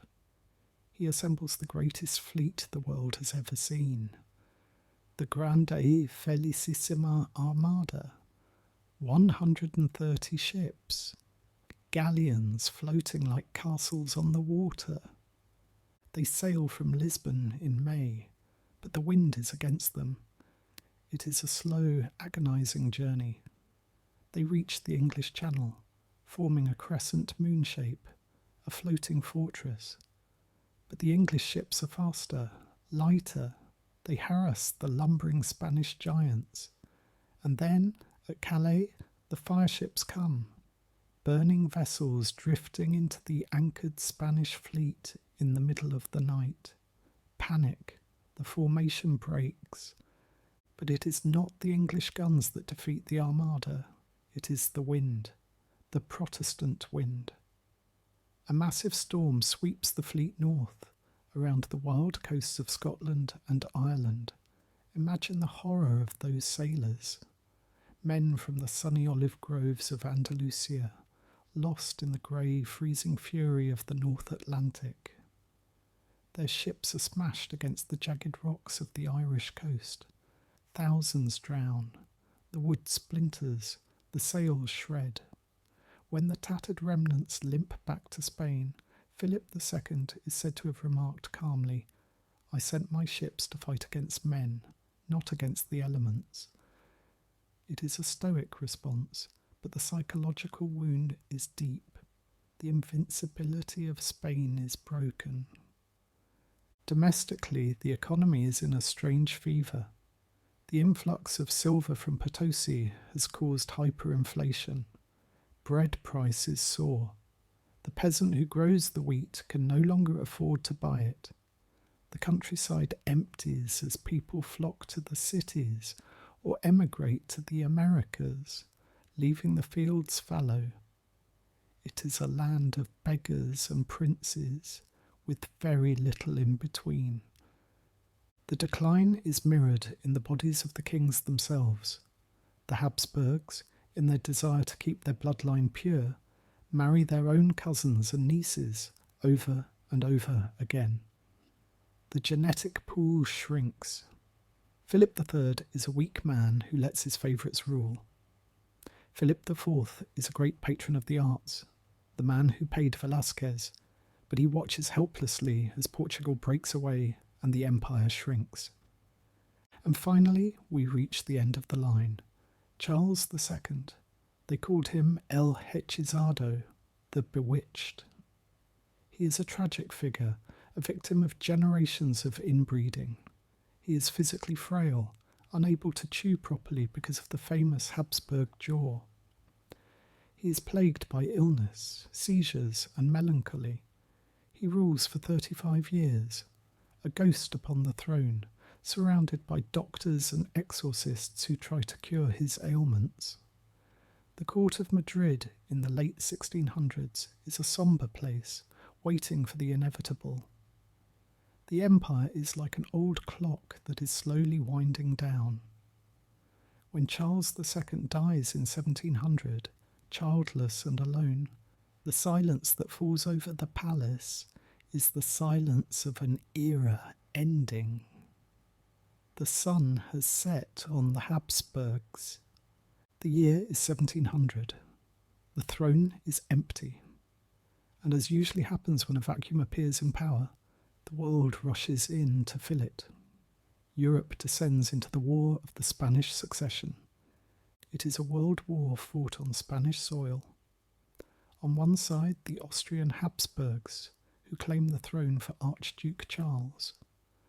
On the other, the French Bourbons, who claim it for Philip of Anjou, the grandson of Louis XIV, the Sun King. The peninsula is torn apart. Castile supports the Frenchman. Catalonia and Aragon support the Austrian. The war drags on for over a decade. It culminates in the siege of Barcelona in 1714. For months, the city holds out against the Bourbon forces. It is a heroic, desperate defence. But on September 11th, the city falls. With it falls the ancient independence of the Eastern kingdoms. The new king, Philip V, abolishes the traditional laws and charters, the fueros, of Aragon and Catalonia. He centralises everything. Spain is no longer a collection of kingdoms. It is a single state ruled from Madrid on the French model. Philip V is the first Bourbon king. He is a melancholic man who misses the green gardens of Versailles. He finds the Castilian landscape too dry, too harsh. To cure his homesickness, he builds palaces. He builds the royal palace of Madrid on the ashes of the old Moorish fortress. It is a colossal building of white stone and granite, designed to impress, with thousands of rooms. But his true love is La Granja de San Ildefonso. Nestled in the pine forests of the Segovia Mountains, he builds a mini Versailles. He constructs fountains that shoot water high into the mountain air, gardens laid out in perfect geometric patterns, and statues of mythological gods. Imagine the king walking here in the cool mountain air, the sound of the falling water drowning out the worries of state. He loved this place so much he chose to be buried here, rather than in the gloomy crypt of the Escorial. The Bourbon dynasty brings the Enlightenment to Spain. This intellectual movement reaches its peak with Charles III. He is known as the best mayor of Madrid. Before him, Madrid was still a dark, dirty city of mud and crime. Charles III cleans it up. He installs streetlights, Oil lamps that flicker in the night, making the streets safe. He builds sewers. He creates the grand boulevards, the Paseo del Prado. He envisions a Spain ruled by reason and science, not just tradition. He builds the building that is now the Prado Museum, originally intended as a cabinet of natural history. He creates the botanical gardens, filled with plants brought back from scientific expeditions to the Americas. He expels the Jesuits, seeking to reduce the power of the Church. It is a time of enlightened despotism, everything for the people, but without the people. Men in powdered wigs sit in salons discussing agriculture, industry, and education. The dust of the centuries is being swept away by the broom of reason, but the age of reason is about to crash into the age of revolution. The year is 1789. In neighbouring France, the guillotine falls. The shockwaves are felt in Madrid. The Spanish cousins of the French king watch in horror. Then come Napoleon. The year is 1808. The little corporal, now Emperor of the French, looks at Spain and sees a crumbling monarchy. He sees a weak king, Charles IV, and his scheming son, Ferdinand VII. Napoleon invites the royal family to the French city of Bayonne, supposedly to settle their family squabbles. It is a trap, a golden cage. He forces them to abdicate and imprisons them in a luxurious chateau. He then places his own brother, Joseph Bonaparte, on the Spanish throne. Joseph, nicknamed Pepe Botella by the locals, accusing him of being a drunkard, though he actually drank only water, arrives in Madrid. He brings with him the French army, the finest military machine in Europe. They occupy the cities. They assume the Spanish people will submit to their liberation. They are fatally mistaken. The morning of the 2nd of May, 1808, El Dos de Mayo, a crowd gathers in front of the royal palace in Madrid. They see the French soldiers preparing to take away the youngest prince, the last member of the royal family. A cry goes up. They are taking him away. The crowd surges. What happens next is painted in blood and fire. The people of Madrid, carpenters, bakers, seamstresses, beggars, attack the imperial guard. They have no guns. They fight with kitchen knives, with iron bars, with flower pots thrown from balconies. Napoleon's Mamelukes, cavalry recruited from Egypt, wearing turbans and wielding curved scimitars, charge into the crowd at the Puerta del Sol. Goya painted this moment. Look at it in your mind. The chaos, the terrified eyes of the horses, the desperate Spaniard stabbing at the Mameluke with a small knife, the red blood on the cobblestones. It is a scene of pure, raw fury. The uprising is crushed. That night, the French firing squads execute the rebels on the hill of Principe Pio. But the fire has been lit. The news spreads across the country like lightning. Death to the French! This is the war of independence, but it is also something new. The Spanish army is defeated in the field, but the people refuse to surrender. They invent a new way of fighting. They call it the guerrilla, the little war. Small bands of men and women take to the hills. They know the land.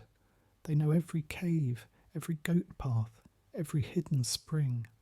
They strike at the French supply lines. They ambush patrols in the deep forests. They vanish into the landscape. The French soldiers, used to fighting in formation on open fields, are terrified.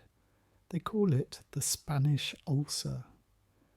They control the cities, But the countryside belongs to the guerrillas. The harsh, unforgiving geography of Spain, which had once stopped the Romans, now fights against the French.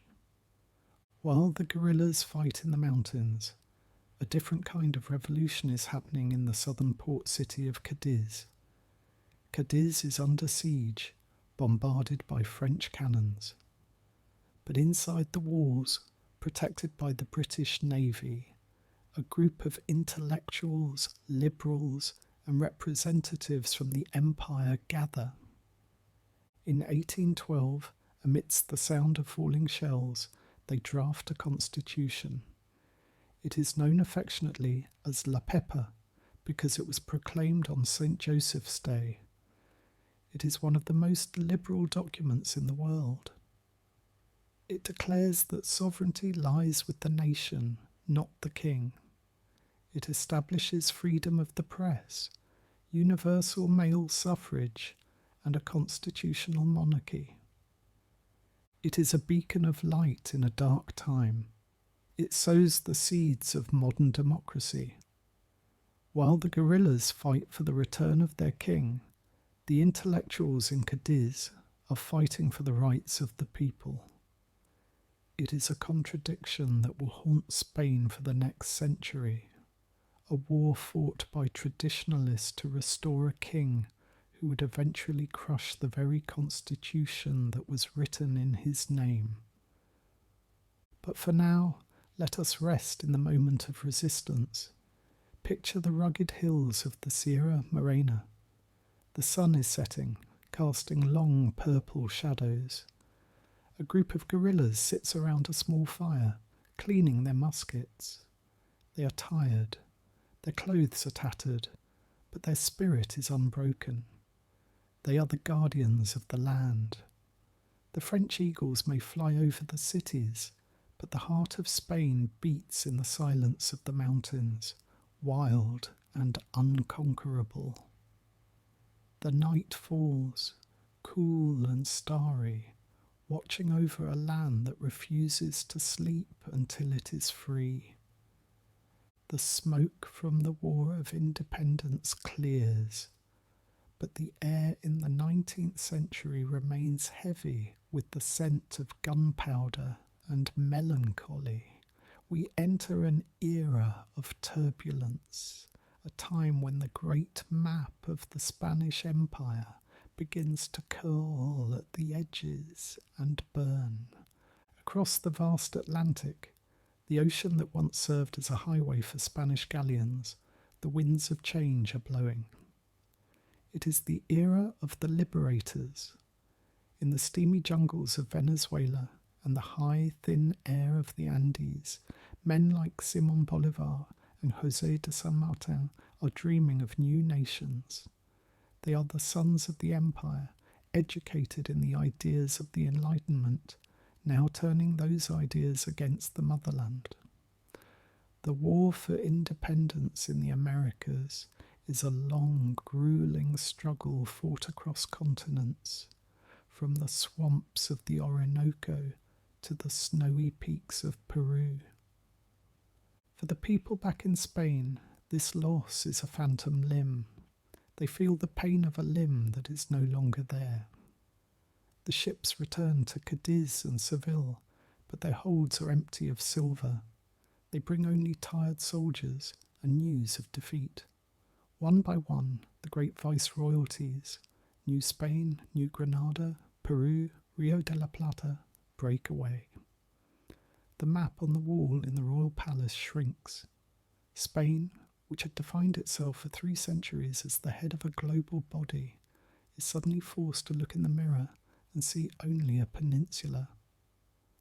It is a crisis of identity, a deep collective psychological wound. The empire is gone, leaving behind a legacy of language and culture, but taking with it the status of a great power. While the empire dissolves overseas, the peninsula itself is tearing apart at the seams.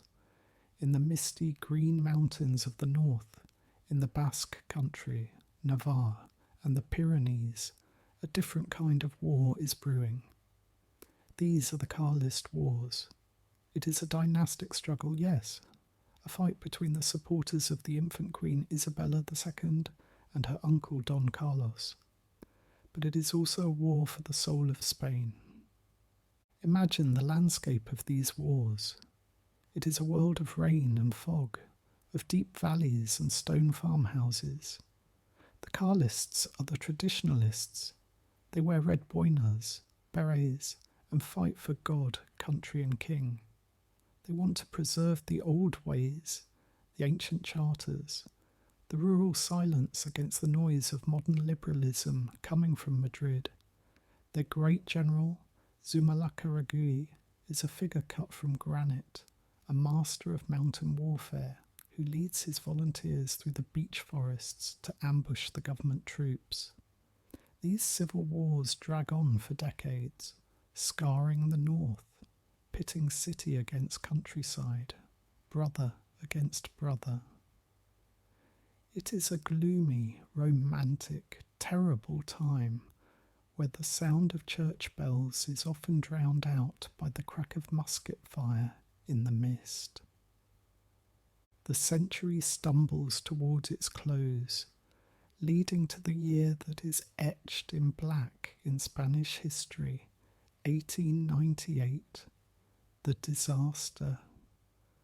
War breaks out with the United States. It is a conflict between an old, tired empire and a young, rising industrial giant. The theatre of war is the tropical heat of Cuba and the Philippines. The Spanish Navy, brave but hopelessly outmatched, sails out to meet the American ironclads. In Santiago de Cuba, the wooden decks of the Spanish ships catch fire under the relentless shelling. It is a massacre.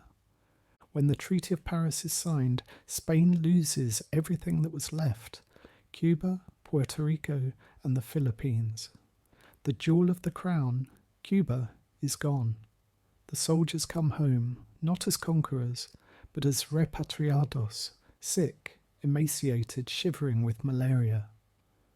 They disembark in the ports, ghosts of a glorious past. The shock to the national system is absolute. The sun, which for so long had never set on the Spanish Empire, has finally gone down. But from this darkness a strange light begins to glow. It is the light of the intellect. The humiliation of 1898 triggers a period of profound soul-searching. This is the generation of 98. Imagine the smoke-filled literary cafes of Madrid, like the Café Quijon. Writers, poets and philosophers gather at marble-topped tables, nursing cups of strong coffee. Men like Miguel de Unamuno, Pío Baroja and Antonio Machado. They look at Spain not as an empire, but as a problem to be solved. They turn their eyes away from the lost colonies and look inward at the landscape of Castile. Unamuno looks at the dry yellow plains, the old oak trees, the dusty villages, and tries to find the intra-history, the quiet, eternal life of the people that flows beneath the headlines. Machado writes poems about the old elm tree split by lightning, a symbol of the country itself, broken but still putting out green leaves in the spring. It is a time of melancholy, of beautiful sadness, where the decline of political power leads to a renaissance of thought. They ask the hard question, what is Spain? And the answer seems to be found in the austere, silent beauty of the landscape itself. The calendar turns. The 20th century arrives with the rumble of industry and the whisper of new ideas. The fragility of the political system reaches a breaking point. In April 1931, municipal elections are held. The result is a landslide for Republican parties in the cities. The message is clear. King Alfonso XIII, realizing he has lost the support of his people, decides not to fight. In a moment of quiet dignity, he leaves the royal palace in Madrid. He drives to the port of Cartagena and boards a ship for exile. "I do not want a single drop of blood to be shed for me," he says. On April 14th, 1931, the Second Republic is proclaimed. A wave of euphoria sweeps the cities. In the Puerta del Sol in Madrid, thousands gather. The tricolour flag, red, yellow and purple, is hoisted. There is a sense of immense hope. The new government is full of intellectuals, professors and poets. They dream of a modern, educated European Spain. They launch ambitious reforms. Imagine the pedagogical missions. Ideally, teachers and students travelling to the remotest villages of the mountains, places that had never seen a movie or a library. They travel by truck and by donkey, setting up portable screens in the village squares to show Chaplin films, reciting poetry to farmers, bringing the light of culture to the forgotten corners of the land. Women are given the right to vote. Schools are built. It feels like a new dawn. But the light casts deep shadows. The reforms move too fast for some and too slow for others. The country polarises. The two Spains that Machado wrote about begin to growl at each other. On one side, the traditionalists, the landowners, the church and the army, who feel their world is being destroyed. On the other, the anarchists, the communists, and the landless peasants who want a revolution, not just reform. The tension mounts. The air in the mid-1930s is thick with hate. Strikes paralyse the cities. Convents are burned. The smoke rising as a grim signal of the anger boiling over. Pistols are drawn in the streets.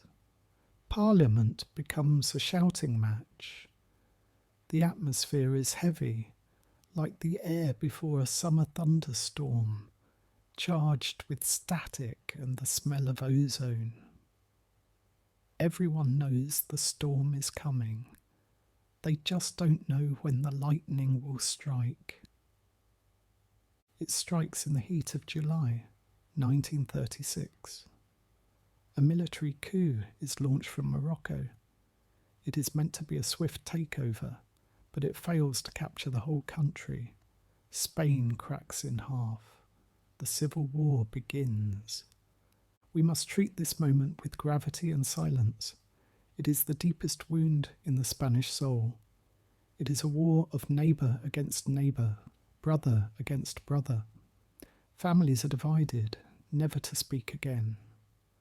The map becomes a patchwork of zones. The war grinds on for 3 years. It is a rehearsal for World War II.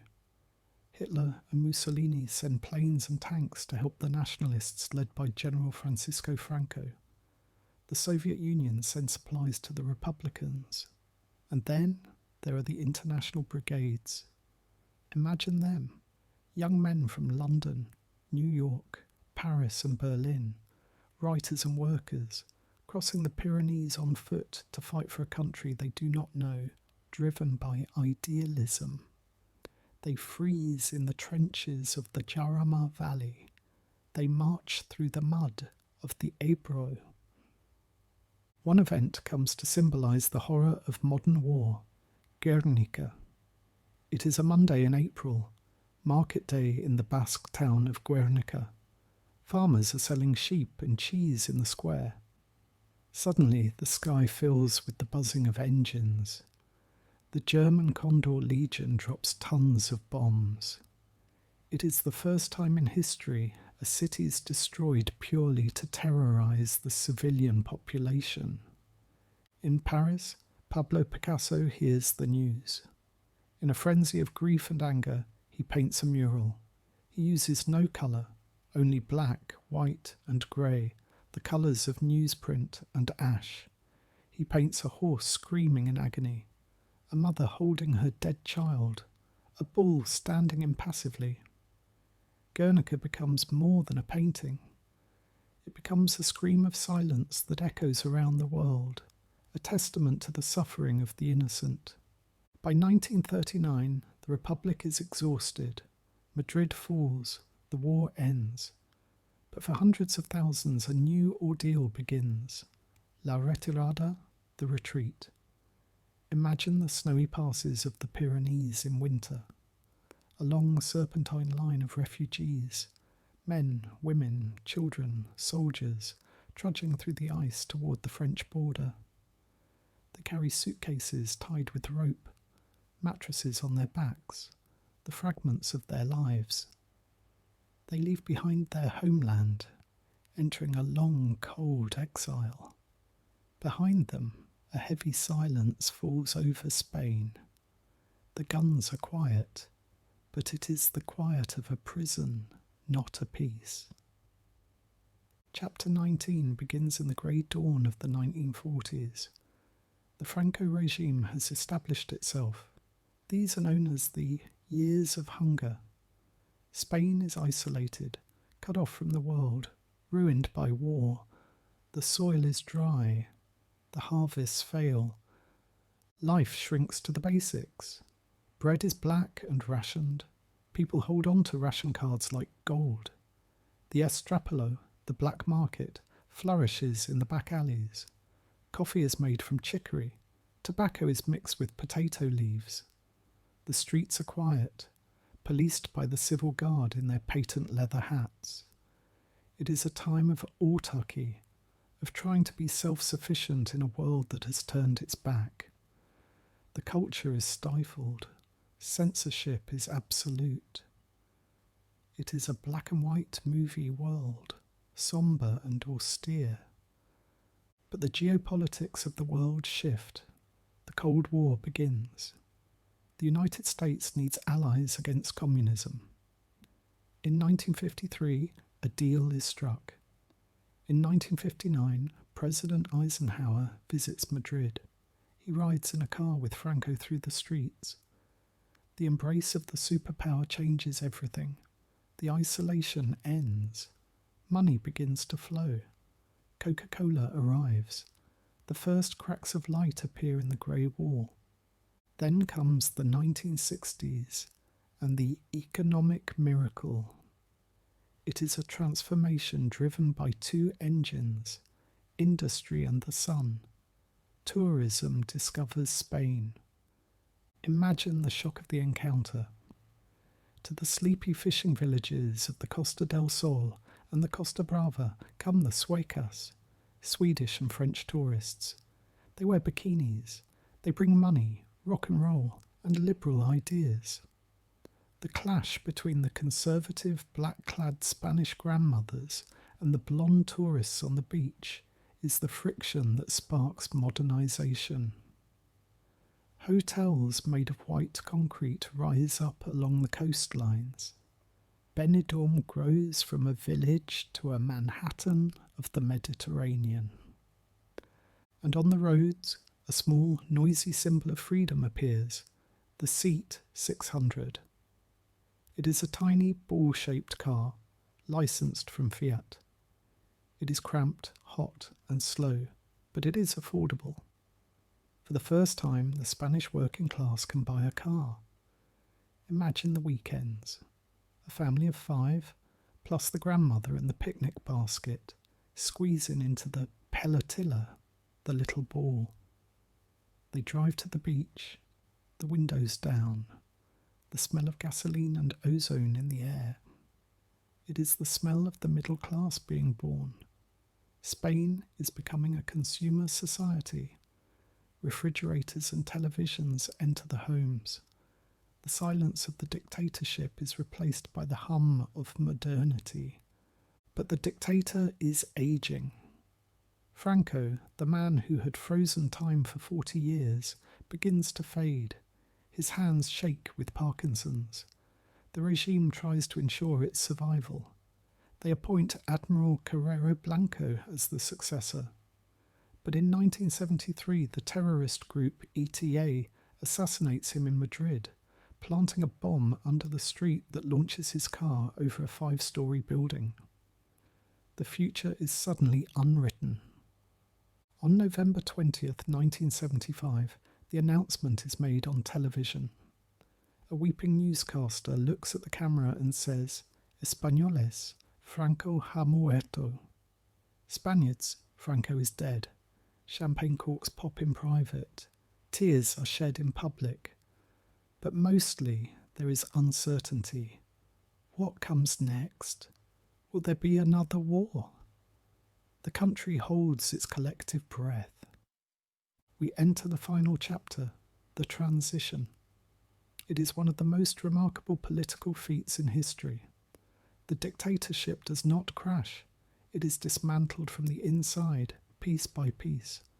The key figure is the new king, Juan Carlos I.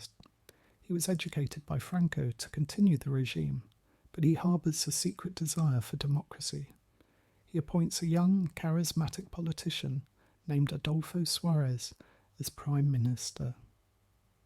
Suarez is a master of charm and negotiation. Together they navigate the minefield. They convince the old Francoist generals to accept reform. They convince the opposition to be patient. In a bold move on Easter Saturday, 1977, Suarez legalizes the Communist Party. The military is furious, but they hold their fire. The Constitution of 1978 is written. It is a document of consensus. It acknowledges the regions and nationalities of Spain, creating the map of autonomous communities we see today: Basque Country, Catalonia, Galicia, Andalusia, each with its own parliament, restoring the diversity that Philip V had tried to erase. The people go to the polls. They vote yes. The fear of another civil war is the glue that holds the agreement together. Never again is the unspoken motto. Spain rushes to catch up with lost time. In 1986 it joins the European Union, and then comes 1992, the Annus Mirabilis, the year of magic. The world comes to Spain. In Seville, the Universal Expo celebrates the 500th anniversary of Columbus. In Barcelona, the Olympic Games are held. Imagine the opening ceremony, the archer shooting a flaming arrow high into the night sky to light the cauldron. It is a signal to the world. Spain is no longer the land of black legends and inquisitions. It is modern, efficient, creative, and open. The high-speed train, the AVE, is launched, slicing through the olive groves of Andalusia at 300 kilometers per hour. A silver bullet connecting Madrid to Seville. And so we arrive at today. Modern Spain is a vibrant tapestry woven from all these threads we have followed. It is a country of high-speed trains and medieval castles. It is a culinary superpower where chefs like Ferran Adrià deconstruct food into molecular art, while in the village next door, a grandmother still cooks a bean stew in a clay pot exactly as her ancestors did. Walk through a Spanish plaza in the late afternoon. The sun is warm on the stones. The shutters are closed for the siesta, a sacred time of rest. Old men sit on benches, arguing about football or politics, their canes resting against their knees. Children chase pigeons. The smell of coffee and churros wafts from the bars. The pace is human. There is a deep appreciation for the moment, for the simple pleasure of sitting in the sun with friends. This is the legacy of 35,000 years, a culture that knows how to endure, how to suffer, but most importantly, how to live. The journey is complete. We have walked from the dark caves of Altamira to the bright lights of the Gran Via. We have seen empires rise and fall, Mosques become cathedrals, and dictatorships become democracies. And so the sun sets over the Finisterre, the end of the earth in Galicia. The Romans believed this was the edge of the world, where the sun died every night in the ocean. The lighthouse beam sweeps across the dark Atlantic, a rhythmic pulse of light in the darkness. The waves crash against the jagged rocks, a sound that has not changed since the first humans arrived here. The dust has settled, the battles are over. The castles stand silent on the hills, watching over a sleeping land. The walls of the Alhambra cool in the night air. The wheat fields of the Meseta sway gently in the moonlight. The streets of the cities are quieting down. It is time for you to join them in rest. If you are still awake, thank you for listening. We have travelled a long way together. Please remember to leave a like and subscribe to the channel for more history sleep documentaries. Let me know in the comments, what time is it and where are you? We are all under the same stars. Good night.